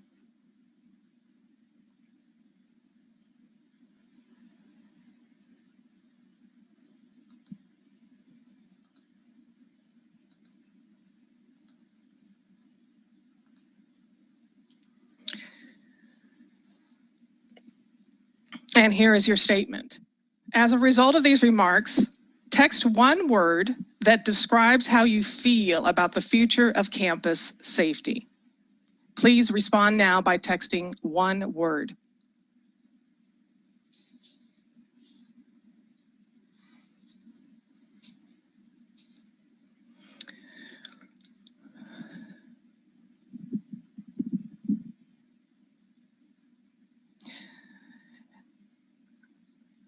As you can see, the many words, the many elements of your expression being shared on the screen before you. And you see some of these words growing larger and larger that are illustrating that more and more people have that sentiment. As you see the words get larger and larger, I see overwhelmed, yet I see hopeful. I see positive, yet discouraged. I see conflict. I see anxiety. But I also see inspired, optimism. Yet we have unchanged. And we see equitable, unmoved. But again, look at hopeful. I could stare at this all day, and I want to thank you so much for expressing yourself in this word cloud.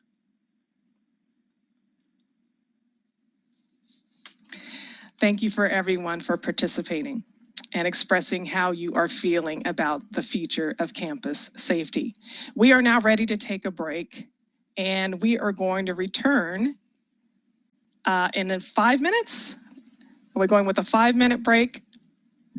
We are going with a 5-minute break. We'll see you at 11:25 a.m. We will be preparing for the UC panel on campus safety perspectives.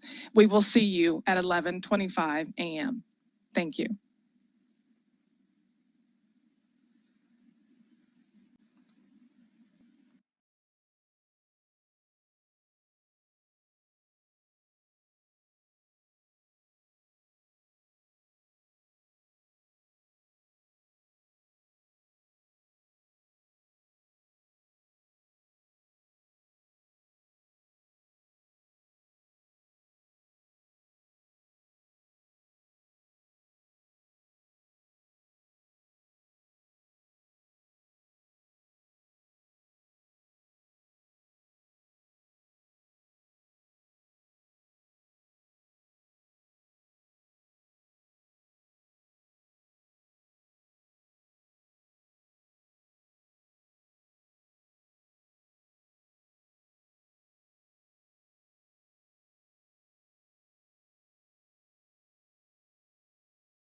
Lisa, Lewis, we're back from break.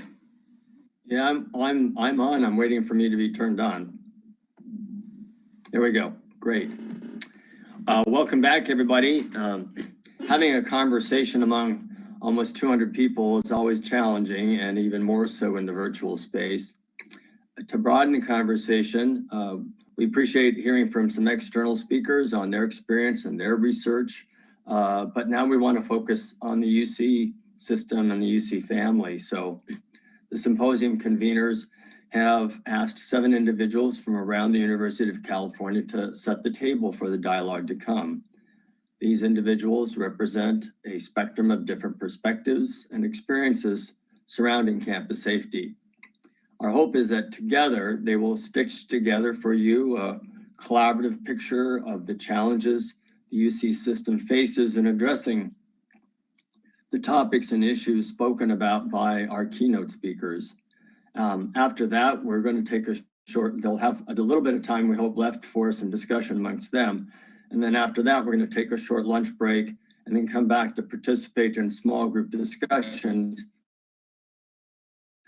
that will allow all of your voices to be heard and take part in the dialogue. So that's what yet to come. Has been asked to respond to 2 questions that hopefully will promote mutual empathy as they speak on behalf of the community of stakeholders that they represent.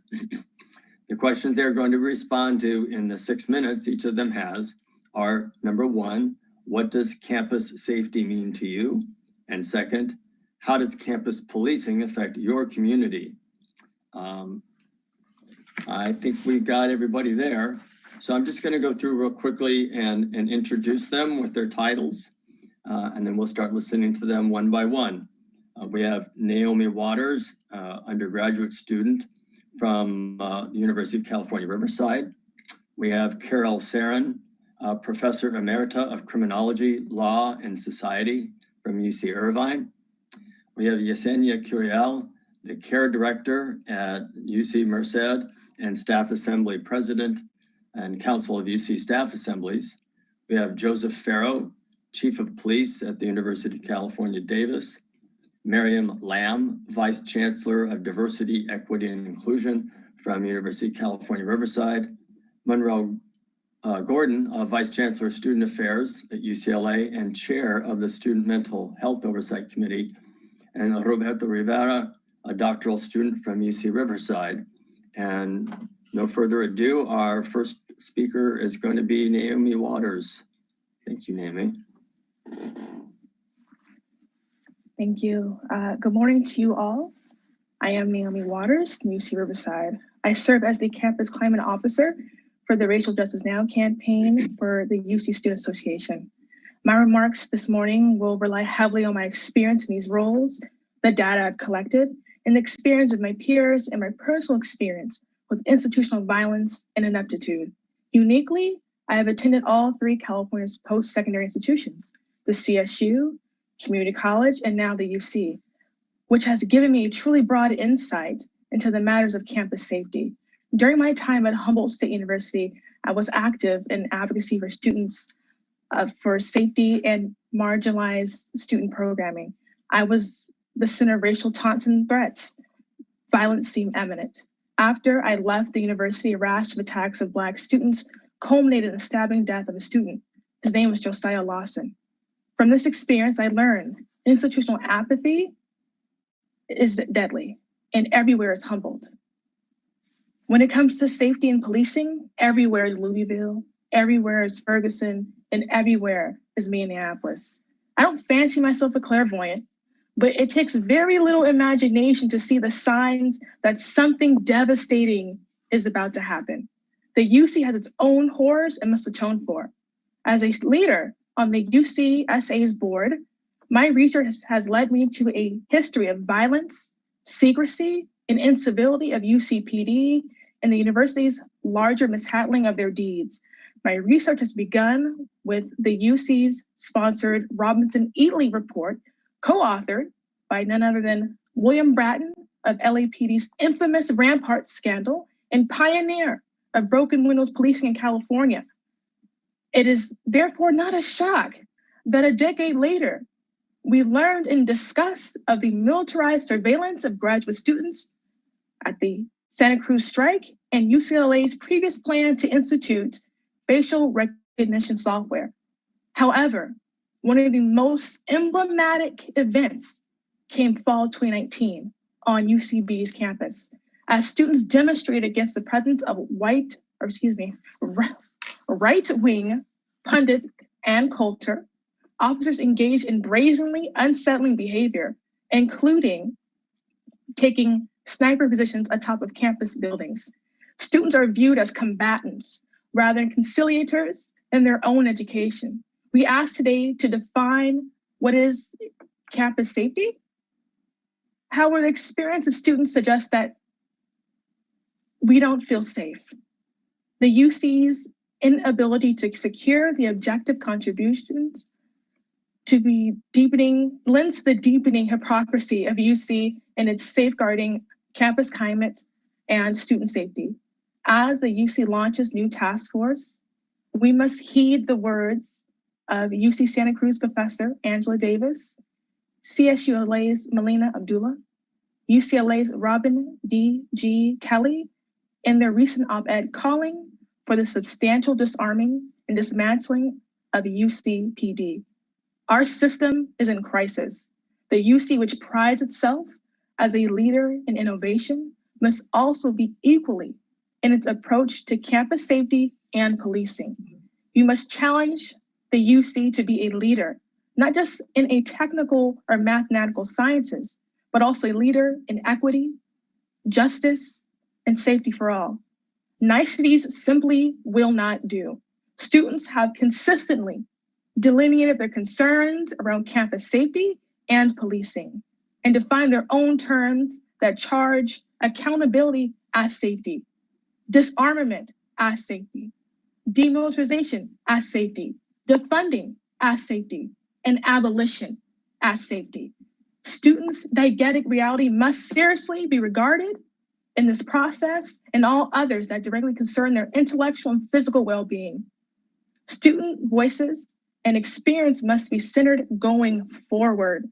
We ought not to fool ourselves into thinking trust can be rebuilt when information is held in such secrecy, as safety is being touted. A safe climate must be reinsured. A safe campus is a campus that is proactive in building community, not resigning to the challenges found therein. A safe campus is selective in hiring officers with track records of community abuse and exploitation. A safe campus acknowledges that mental health challenges are not moments of enforcement, but of care and healing. A safe campus has values that drive their budget, investment in their time and resources into the community first, our communities first. A safe campus is a transparent campus. Thank you.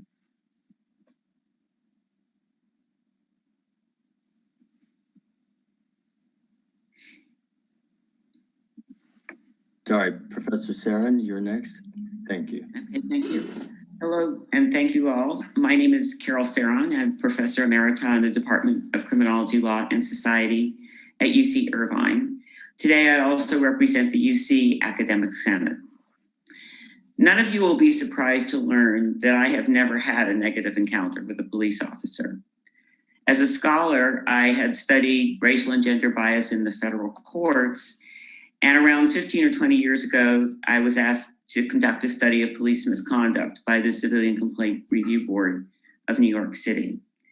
Since then, I presented this work to numerous law enforcement, activist, and policy audiences, and seen very little change in the ways of policing in communities of color.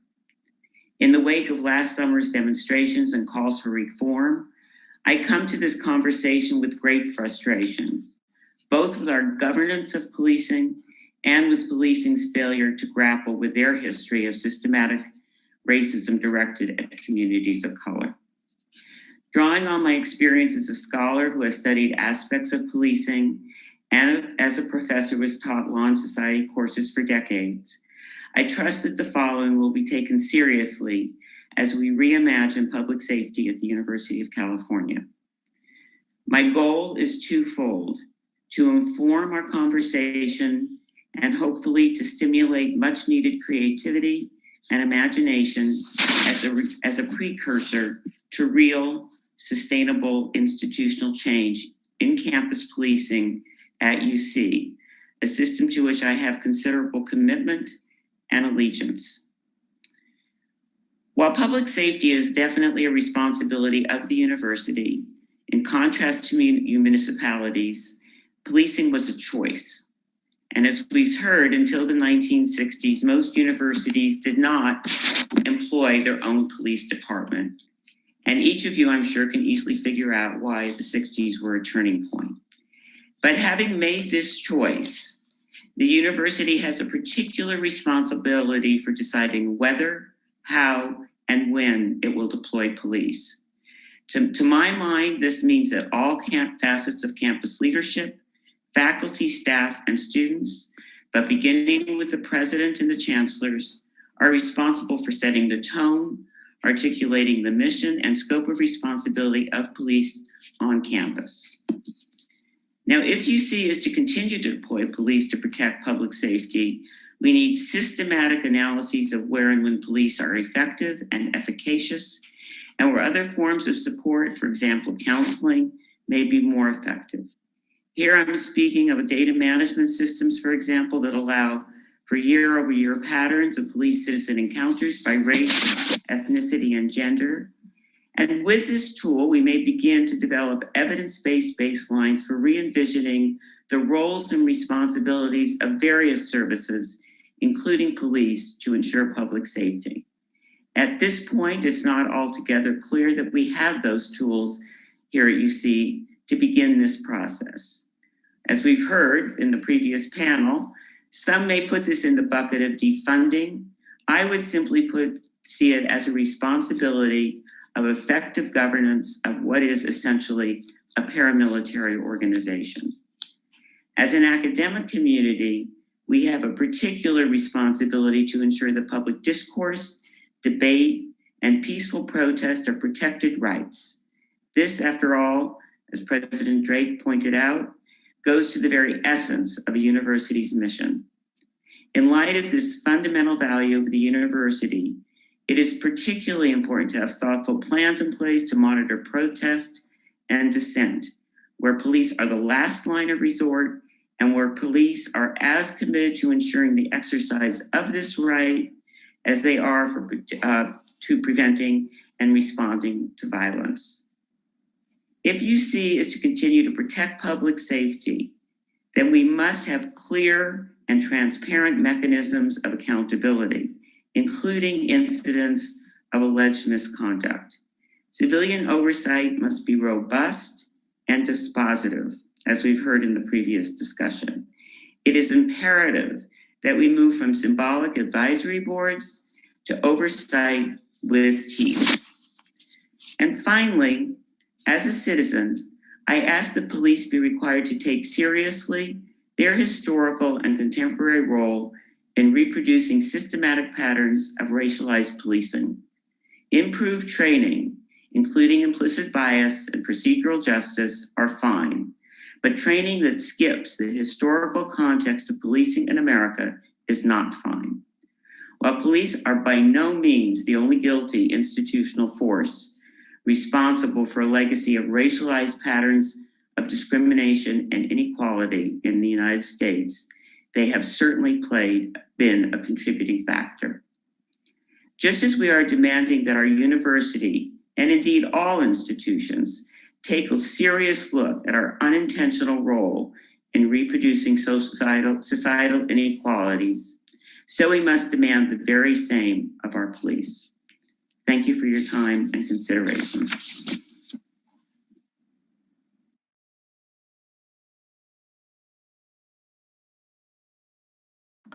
Our next panelist is Yesenia Curiel. Hi, thank you for having me. Again, my name is Yesenia Curiel, and I'm representing right now the Council of University of California Staff Assemblies. and also as a UC Merced staff member.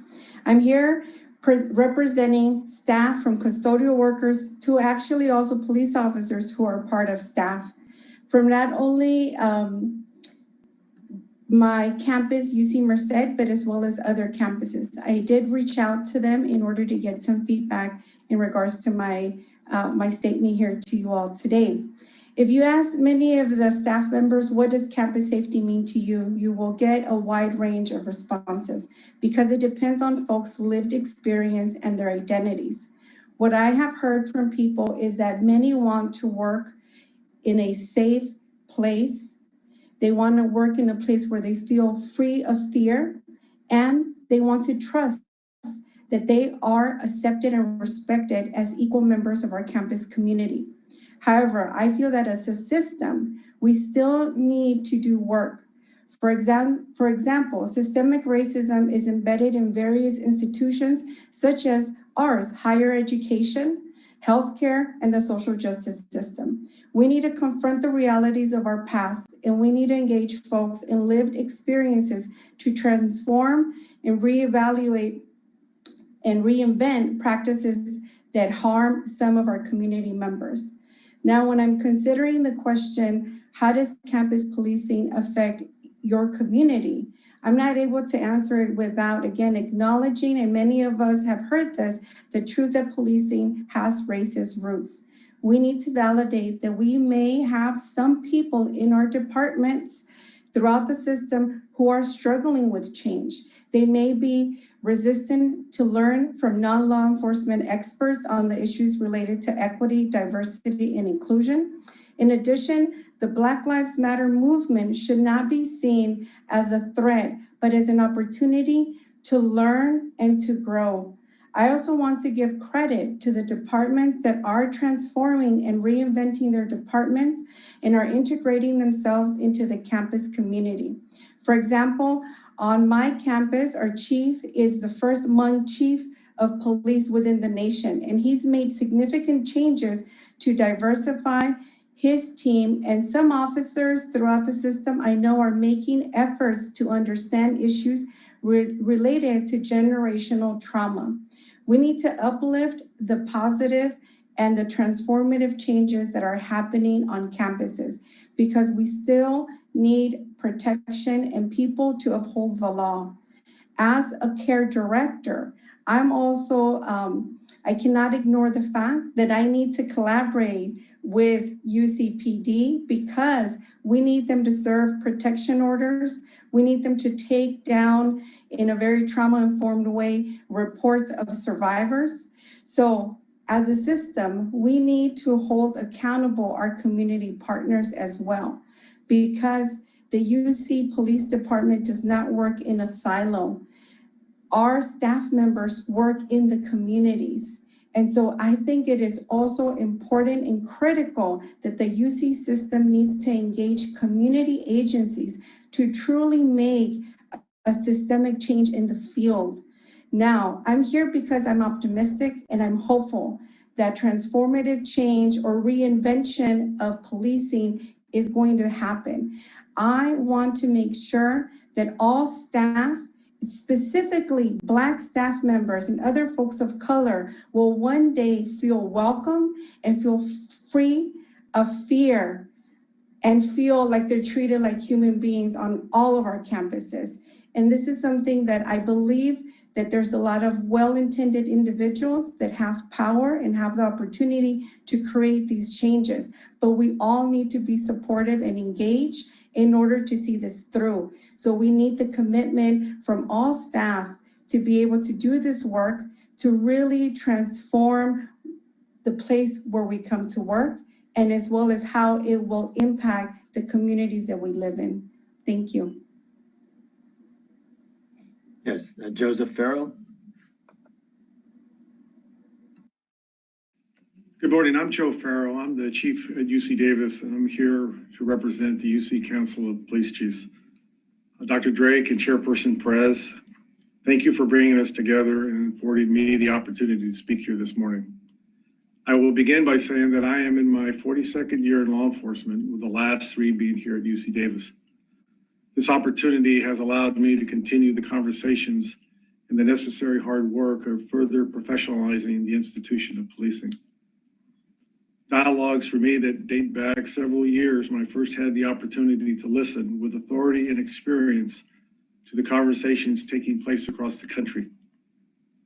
Critics and supporters alike were calling into question tactics, culture, and fairness.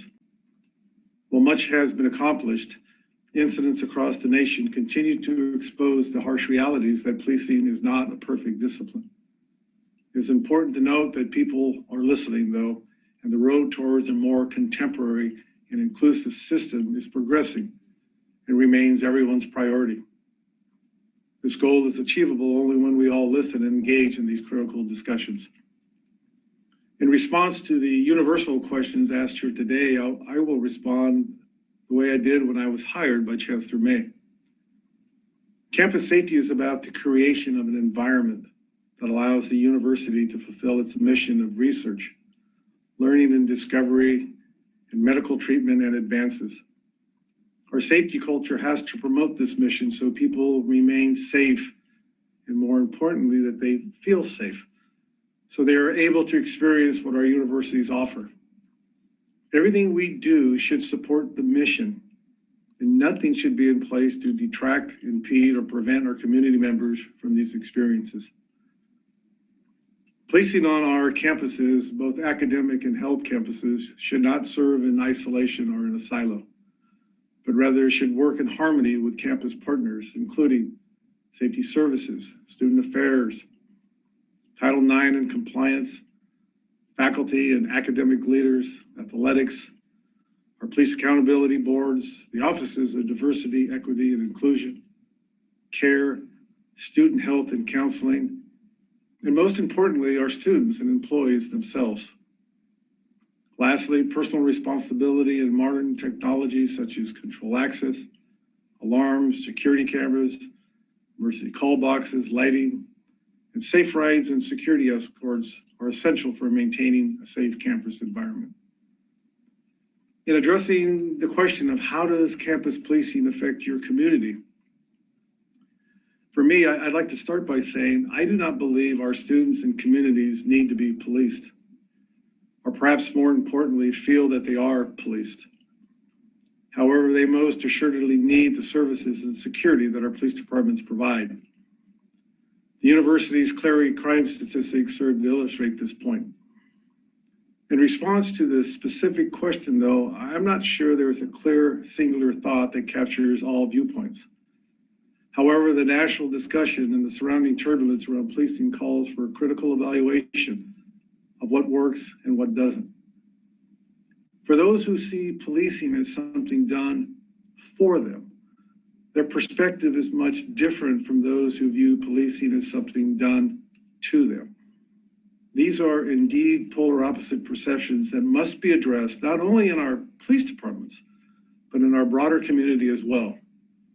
In addition, we all must acknowledge that implicit bias has long been a part of the police culture and society as a whole.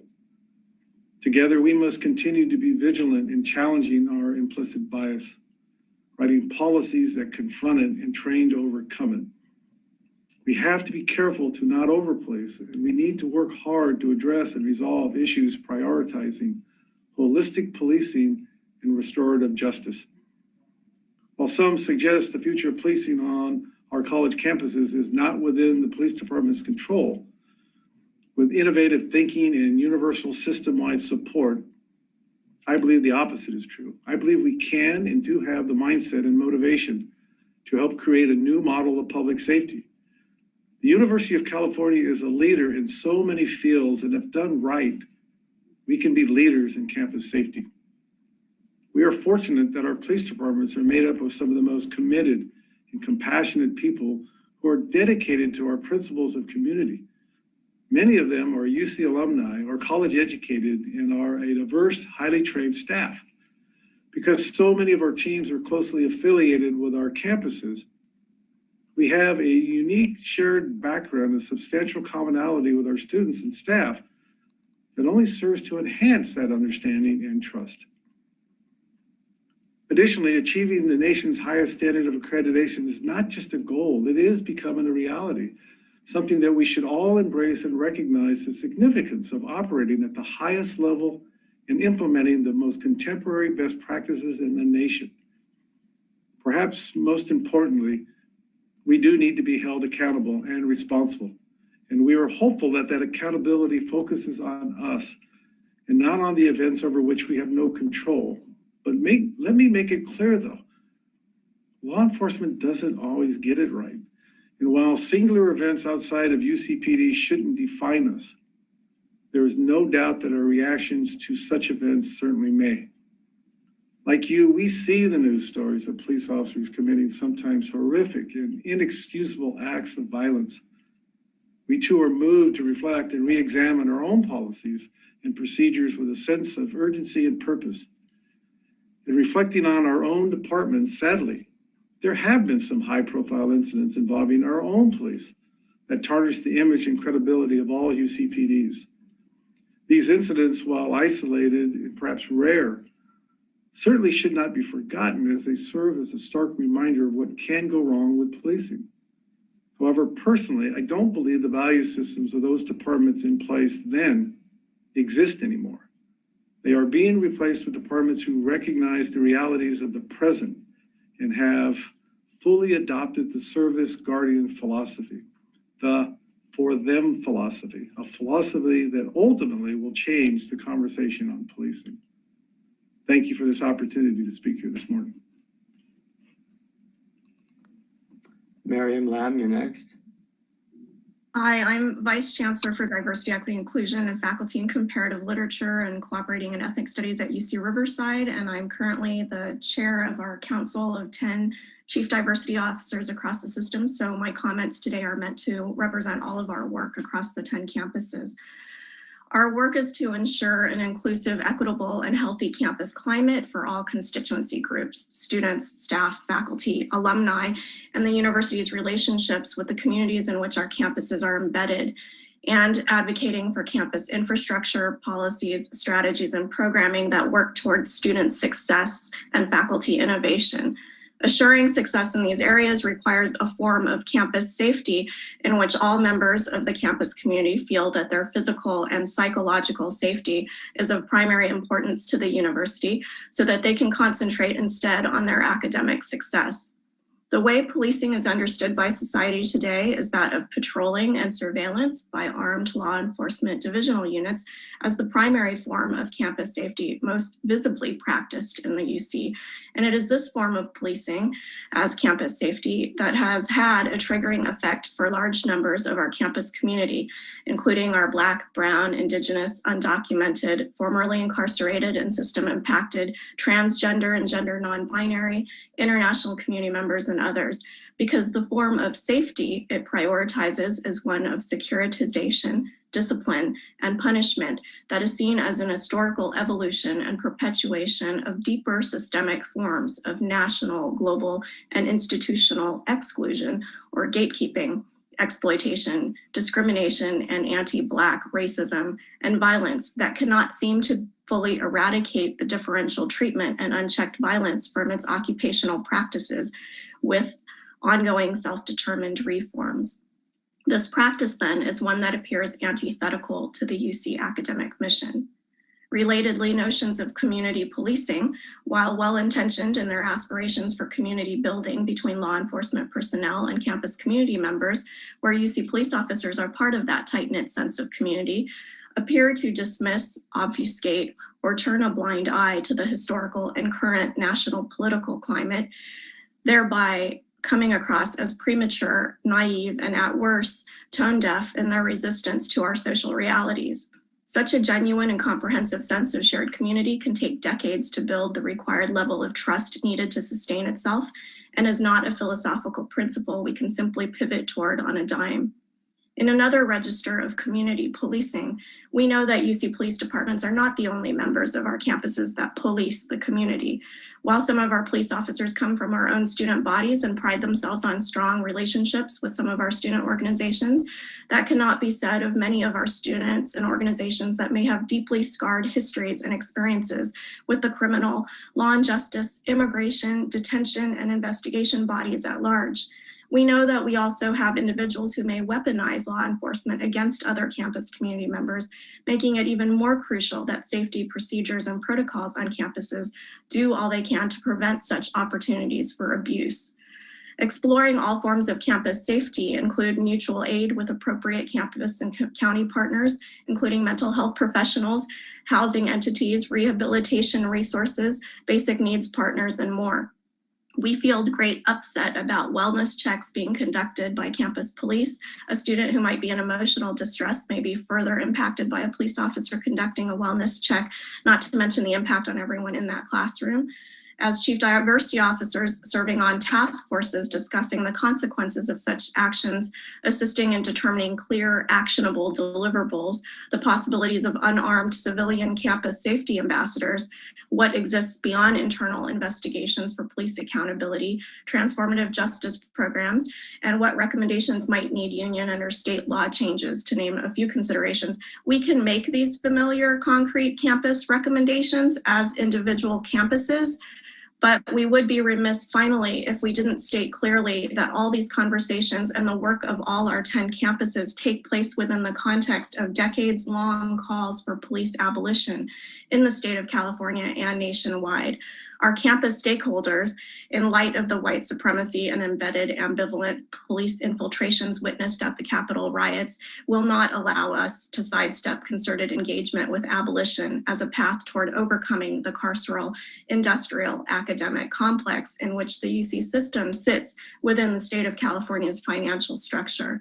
Naomi referenced earlier Drs. Melina Abdullah, Angela Davis, and Robin Kelly's January 31st article in the Sacramento Bee that emphasized community safety over community policing, towards showing UC system leadership in real transformation in higher education's social justice mission, perhaps in partnership with the CSU as well.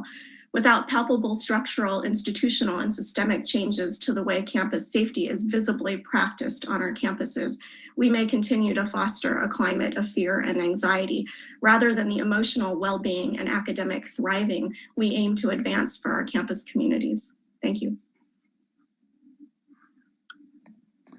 Yes, thanks. Our next speaker is Monroe Gordon. So I appreciate the opportunity to join this Campus Safety Symposium, and I'd like to thank Chairperson Perez, our regents, President Drake, and the many dedicated UC students, staff, faculty, and community members who have helped to create the symposium. As was said, my name is Monroe Gordon. My gender pronouns are he, him, his, and I am the Vice Chancellor of Student Affairs at UCLA. And while these identities are important to me, they don't fully speak to the broad aspect of who I am. I am a very proud son, brother, father, partner, and friend. I identify as African American and male.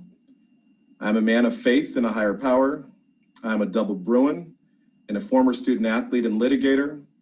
I enjoy traveling, both in and out of our state and country, and I like to cook, although I'm still working on increasing the number of people who like to eat what I cook. So why tell you all of this? Because to know me and see me as a member of a community, this community, the UC community, means to know more about me than the aspects of my identity that seem to be more readily obvious and available. It means taking the time to understand my complexities and to allow those complexities to translate to the simplicity of providing me with respect. Before we can reimagine campus safety, we must first commit to providing all with respect. So having said this, I'd like to answer the two questions that have been posed to the panel. The first question of what does campus safety mean to you? And largely to me, the answer to this question is written within the question itself. Campus safety means just that, a feeling of safety, an ability to be safe, to feel that I am a member of a community that treats me fairly, and assumes my best intention for the success of the campus. Maybe it's more instructive for me to share what campus safety doesn't mean to me. It doesn't mean that some are assumed to engage in criminality because of their identity and not because of their actions. It doesn't mean that having individuals have to skip or eliminate abilities to take full advantage of their college experience because of fears and how they will be treated. And to me, it doesn't mean having individuals feel that they are antagonizers simply for speaking the truth about their experiences and the experiences of those with similar identities. As has been said by many of our speakers today, we find ourselves in a moment that provides an extraordinary opportunity to rethink what campus safety and security means at our institutions. Perhaps now more than ever, we are hearing from voices, communities, and perspectives that were not previously elevated or respected. It's gravely important that these perspectives help to shape our new notion of safety and security on our campuses. The second question of how does campus policing affect your community? So there are a few more impactful events that occur within a community than those that pertain to policing and the rule of authority. We know that policing and interactions with the police has a profound impact on our students, our faculty, and our staff. And within my role as Vice Chancellor of Student Affairs and as co-chair of the UC Mental Health Oversight Committee, I would be remiss if I did not specifically mention the impact that policing has on our students.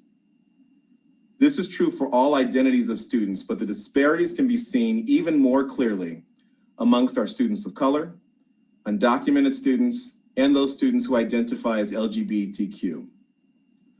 Often among these populations of students, we hear that negative interactions, anxieties, and fears about policing can lead to higher cases of suicidal ideation, higher bouts of depression and anxiety, and greater challenges around retention and success in these students' academic careers.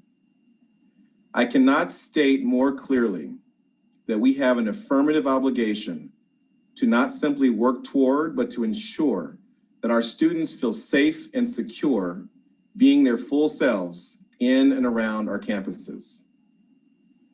I'll end this today as I started. The complexities of who we are and how we identify must not overshadow the simplicity of what it means to provide true respect and fairness to all members of our communities. Thank you. All right, we have one more panelist. That would be Roberto Rivera. Good afternoon, President Drake, student colleagues, and esteemed guests. I'm Roberto Rivera, a PhD candidate in sociology at the University of California, Riverside. Today, I'm representing graduate students. No one in society should be trustful of going to a police officer when needed. But here in the United States, that's not the case. What do you say to a child fearful of being shot by a police officer? And who gains and who loses in a structure that benefits one racial group over another? Research shows us that a segment of the population will more likely gain by having white privilege. We see that in the outcomes of arrest rates, sentencing, incarceration. Racism can be individual or systemic. As a child, my whole world came down for me. I had a cousin who was shot in the back by an officer. I was that child I spoke of earlier, once fearful of law enforcement. I know what it's like to see a community divided over race. This event has led me where I am today on the issue of police reform. In 1992, I went to work as a university police officer on the campus of California State University, San Marcos. I know what it's like to be both a student and a police officer. In 1998, I left the university and became a deputy sheriff.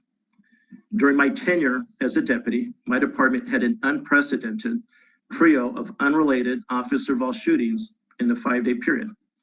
We had protesters in the thousands, and communal trust was lost by people of color. The commonality was that the deceased were all Latino males with limited English speaking ability, and the 5 officers involved were all white males. I was later recruited to that same police station, and in time, I wrote a 10-point initiative, the Adelante Project. The project holistically addressed the needs of the Latino community by recognizing that they were part of the solution and not part of the problem. The initiative resulted in the violent crime index being lowered by 21% with historical significance. My department considered the initiative successful, and I was given the opportunity to present the initiative to our U.S. Department of Justice in 2008. During my presentation, I spoke of the need of a holistic approach to policing. Despite the success of the project, police administrators abruptly ended the program shortly after my return from the Department of Justice conference. It was concluded to have been a short-term fix bent on improving community police relations, but not a long-term solution. I propose that the Adelante Project was disbanded precisely because of its success in reducing crime in the area, which led to a reduction in funding for the department. For reasons related to strategic funding, departments receive increased funding when crime rates are high. So as communities of color become safer, departments can revert back to allowing crime to re-enter a neighborhood. My research highlights the police practices used from the Adelante Project to increase awareness of the current racial disparity in police responses to police violence. I retired in 2011 as an officer, and I'm about to finish my PhD. So what is holistic policing? Holistic policing is a mindset, an ideology based on peace and harmony that advances restorative justice practices. It's not easily palatable for those who construct an othering or an us versus them narrative. The military industrialization complex changed policing in the United States to bring in attitudes and behaviors counterproductive towards a holistic method of policing. Holistic policing is a method of cooperation, respect, and understanding in the lived experiences of everyone. It's a multidisciplinary approach that addresses the mutual harms and non-exclusive harms caused in police societal matters. Holistic policing applied in the UC system is where the campus community is involved in its own policing. So what does campus safety mean to me, and how does campus policing affect our community?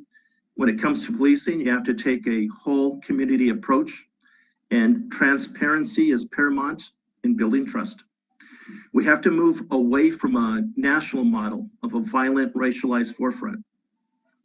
The following are recommendations based on my professional and academic background. Number one, the system that we currently have in place for police instruction is post police officers standards and training. They mandate all training in the state of California, and it's all standardized in all 40 police academies in the state. These level of instructions are called learning domains, and they are specific training. UC PD officers should have specific training to policing on campuses, which means an added learning domain added to post. Number two, UC PD system-wide should be standardized. We have 10 police chiefs, and each one can decide on handling a potential critical incident with 10 different possible outcomes. It confuses the campus community and public trust. For example, how a protest that's handled at UC Berkeley can be handled quite differently than a protest that's at UC Merced or UCSD. Third, the appointment of a UC commissioner. You need someone that can serve as an intermediary between the police chiefs and UC President Drake's office. It may be possible to have 2 positions created, one internally and one external, to assist the commissioner and President Drake's office. Number 4, statewide oversight position or review board. It would be made up in part of the campus community of students, professors, staff, with a measurement for accountability. I end with a quote from the father of British policing, Sir Robert Peel. The police are the people are the police. that resonates for me with the police are the community. The community is the police. Thank you for allowing me to present. This is Louis Michelson. I continue to see what was going on in the Q&A portion. I can tell you that there is a lot of pessimism out there about how easy it's going to be or how difficult it's going to be to make these changes. I noticed several themes that came out. One was the need for transparency, for data, for evidence-based approaches, the emphasis on the difference between campus safety versus campus policing. But one thing that seemed to come up over and over again, I'd like all of you to take a few minutes maybe to respond to, is that it's difficult for some people to see the future when they don't believe that the past is being acknowledged, either the distant past or the near past or even the yesterday past, that just doesn't seem to always be acknowledged, and that it's hard for them to believe that transformation can occur when that. Do any of you have any thoughts on how that acknowledgement and reconciliation can take place in order for movement forward? I'd like to answer that. Sure. If I may. Go ahead. The foundation of my research and my scholarship in pedagogy is on critical race theory. And if you're looking at a starting point in George Floyd or a starting point with Sandra Bland or Eric Gray, and these individuals that have been shot and killed in the past, then for me, that's not the place to start. You have to go back to 1620 with the 19 African slaves that were brought into the US. You have to continue along that line of rationale to include our Constitution and what it means to be considered 3/5 of a human being. And you have to look at the historical narrative of the Jim Crow laws of the South and different events that we've had. So for me to answer that, you have to acknowledge our past, not just in policing and the violence that we're currently discussing and police reform. You have to take that narrative back to our early history and our founding fathers. I'd like to hear from a few others. I would add a point to Roberto's. The thing that concerns me the most, and it actually came up in the prior discussion, is a focus on certain types of training. And we go through periods where first it was procedural justice, now there's an emphasis on implicit bias training, and which is fine. I mean, but training without putting it in a historical context, as Roberto suggests, to me is really quite meaningful. And I'm kind of repeating what I said in my earlier comments, but all institutions are going through this right now. We're going through this as faculty, rethinking what it means to have a liberal arts education. The arts are going through it. COVID has raised deep questions about healthcare in the United States. And there's absolutely no reason why the police, as a major institution in American society, should not face the same challenges as all of us. We're not separating the police from this self-examination right now. They, like everybody else, must be called upon to think about these issues in the way all major institutions in American society are. So I'm sort of echoing Roberto. Anybody want to add to that? Can I just add one more comment about it, and just to complement what's already been said? I think that the acknowledgement is certainly very important, but it's also just as important to ensure that you have individuals who are part of these organizations, these committees, these task forces, who have personally experienced these issues that have occurred, right? I think the overall acknowledgement of the institution is going to be important, but one of the things that I consistently appreciate when I hear President Drake speak about his interactions at times with the police is that this was a personal interaction. And oftentimes things that, for those of us who have been stopped by the police, who have been abused, there are things that we don't necessarily want to talk about. But that it's so important, though, I think, in terms of moving forward, that we and providing individuals opportunities to speak about what has occurred to them, to their families, to their friends, those within their generations and prior. So I think that, going hand in hand with the acknowledgement has to be ensuring that you have individuals who are from these communities who have experienced these issues also being a part of the committees and the task forces that are being set up to try to make things better. I'm sure we could say more. I do want to try and touch on another subject, something that was brought up initially by Ms. Waters and also by our keynote speakers, and that was the transparency, evidence-based data, all of that. Do you have any specific ideas, Ms. Waters, that you'd like to share? Or one of the questions I got during the Q&A during the keynotes was, what has the UC system already done to begin that examination or collect that data? What's been your experience, Ms. Waters? Thank you for that.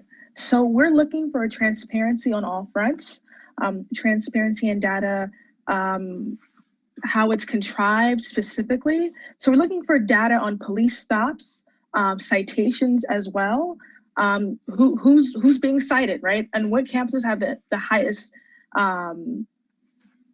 number of stops, right? But then also more specifically, the way in which information currently sits at the UC level, it's quite messy, right? UCOP is now starting to cobbles together a system in which this information can be made available. However, it's quite difficult when it's just not siphoned together properly. They have one person as of now that, to my knowledge, is developing that database, but it's just far more of an effort for one person. This should be really a consistent push on UCOP and the regents to develop this information on their own. And as we've seen, I'll kind of go back to the previous question, that the system has repeatedly fallen short of its efforts to actualize change. And that would be a significant piece to help us understand what's going on our campuses. However, I'd be remiss to not point out that we already know what's happening on our campuses, right? Students, again, have delineated their concerns, and they've done so for quite a long time. And I think would be responsible on the university's behalf to do something about it and hold these officers accountable for their abuses that they're allowed to operate under the cover of authority for. Yeah. It's interesting because I want everyone to keep in mind this is part one of a two-part symposium, and that there's also going to be some significant work that the campuses are going to be asked to do in between those two parts. But I do want to note that at least a couple of you, and me most recently, Ms. Waters, have talked about the system-wide or the system consistency between and among the different departments. And that's where we're headed in this process, is to try and come up with system policies and things that will overarch all the campuses so that the expectations are clear. So we're on the right track, I guess, is what I'm trying to say with these kinds of conversations. We're kind of at the end of time, and people haven't really had a bio break whatsoever so far this morning. I would love to have more panel discussion, but we're going to need to move on. Thank you all for participating, and here's what comes next. It's time to prepare. After lunch, there will be small group breakout sessions, so the rest of you can participate in the dialogue that have been patiently participating through listening so far. That particular portion, the breakout sessions, is not going to be part of the live stream. So I just want to make that clear that we'll be ending the live stream during that period. There's no way to live stream 15 different meetings at that point. For those of you watching though through the YouTube link, you are welcome to rejoin when the participants return to the symposium webinar and at 2 p.m.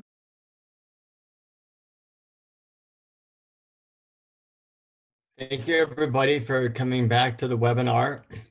Participants are joining us right now for the breakout session. For those of you who are back with us on live stream, during the last part of the group's discussions, they were asked to identify 3 themes that seem to emerge or crop up consistently during the day, during their discussions, but also with a view to, where do we go from here? Where does this conversation go from here? Now, what you're going to see shortly on the screen is a virtual whiteboard where those themes are being entered from all of the different breakout groups. So I'm going to switch to that screen right now. So you can see the themes beginning to show up here. There are so many of them that it's going to be difficult to draw anything out of them. Hopefully you can begin to see them. We're moving them around so that they're not on top of each other. I see words like transformation, reimagining, reimagine. There was a lot of talk about transparency and accountability that came up. I moved around the different, you can see these increased transparency came up in a lot of them. The need for system-wide leadership I heard being discussed in a lot of the rooms as I moved around. I'm not seeing it right away, but I know there was a lot of people talking about words mattering, whether you call it campus safety versus campus policing. A lot of discussion about these lived experiences and that those need to come across in this conversation. We've got comments about trust building. There was a lot of discussion about the defunding aspect in the sense of moving resources from the police aspect to student resources. I'm looking for them here. I was surprised at how many rooms I visited where, oh, here's one, where response to mental health situations was mentioned frequently. And almost half the rooms that I visited were talking about that and the failure of the current system to really deal with that well. That's about all we're going to be able to take away from this exercise today. Lisa, if you could go ahead, or I can do it too, and make a PDF of this, save this. Yes, I will do so right now. I'll be able to do. We're going to take a look at all of these as we go forward. As I mentioned before, this gives us a sense of where people want to go, what they want to talk about, how we continue to explore this during the ensuing 5 or 6 weeks before the meeting on March 24th, the second part of the symposium. But clearly what we're hearing is more reports, more studies, et cetera. They're all important, but people really want to know that it will be different this time, that it won't just be another report that sits on a shelf somewhere, that it's something that actually causes transformative change, or this will not have been worth the effort. So hopefully all of you had a adequate time in the sessions. We got off to a little bit of a slow start, but I heard some very robust discussions going on in all of the rooms there. That's all we really have time to point out here. Rest assured that they've all been captured. The themes will be included as a part of today's documentation, which will be compiled, discussed, analyzed, and used over the next week to help inform the next phase of this conversation and to prepare for day 2 of the symposium. So at this time, I'd like to turn the meeting back to Lisa for the last parts of today's symposium. Thank you, Louis.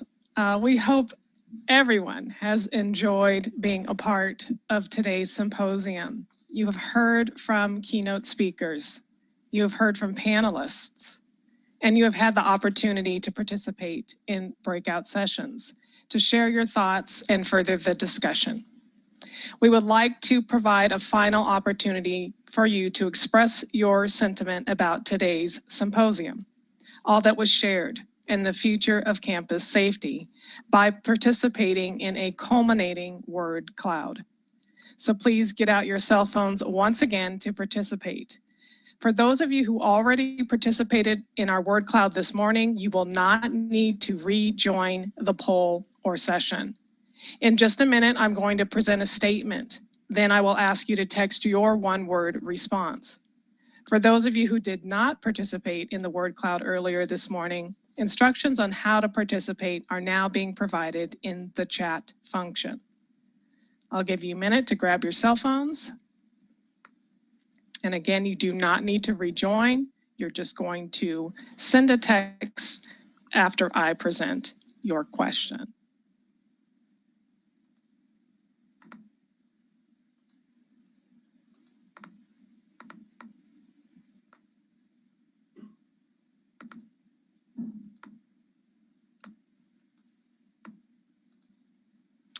And here is your statement. As a result of participating in today's symposium, I feel blank about the future of campus safety. Please respond now by texting one word to fill in the blank.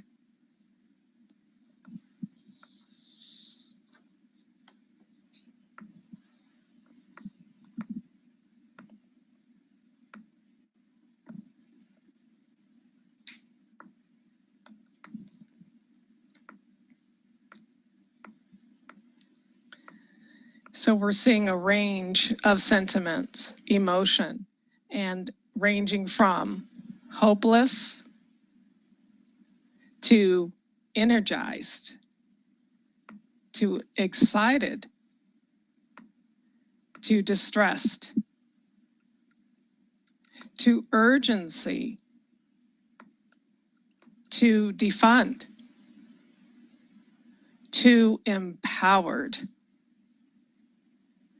And as you can see, hopeful, growing larger and larger. We also have abolition.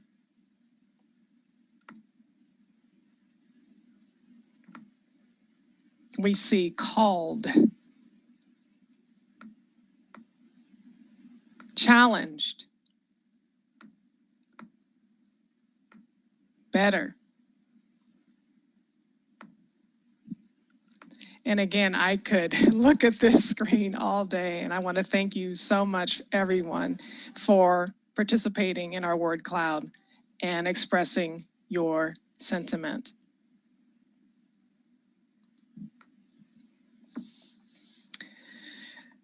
It has been an honor and a privilege to co-facilitate this symposium today, along with my colleague, Louis Michelson. Thank you for your participation, for sharing your thoughts, your perspectives, and joining us in this journey in reimagining public safety, and campus policing. And now it is my distinct pleasure to reintroduce you to President Michal V. Drake for his closing remarks. President Drake.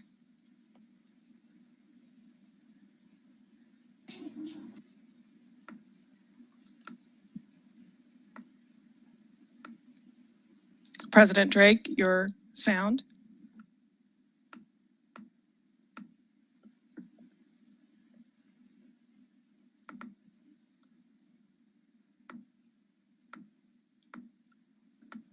That should be better, thanks. Yes. Great, thank you very much. I appreciate your hard work in facilitating this conversation.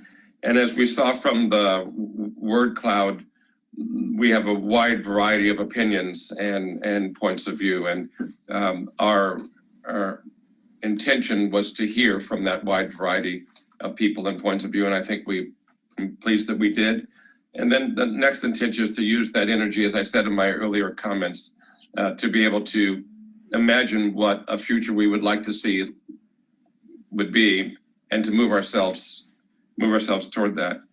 In thinking today, that something that occurred to me is I just wanted to take a moment again and mention George Floyd and Ahmaud Arbery, Breonna Taylor, Michael Brown.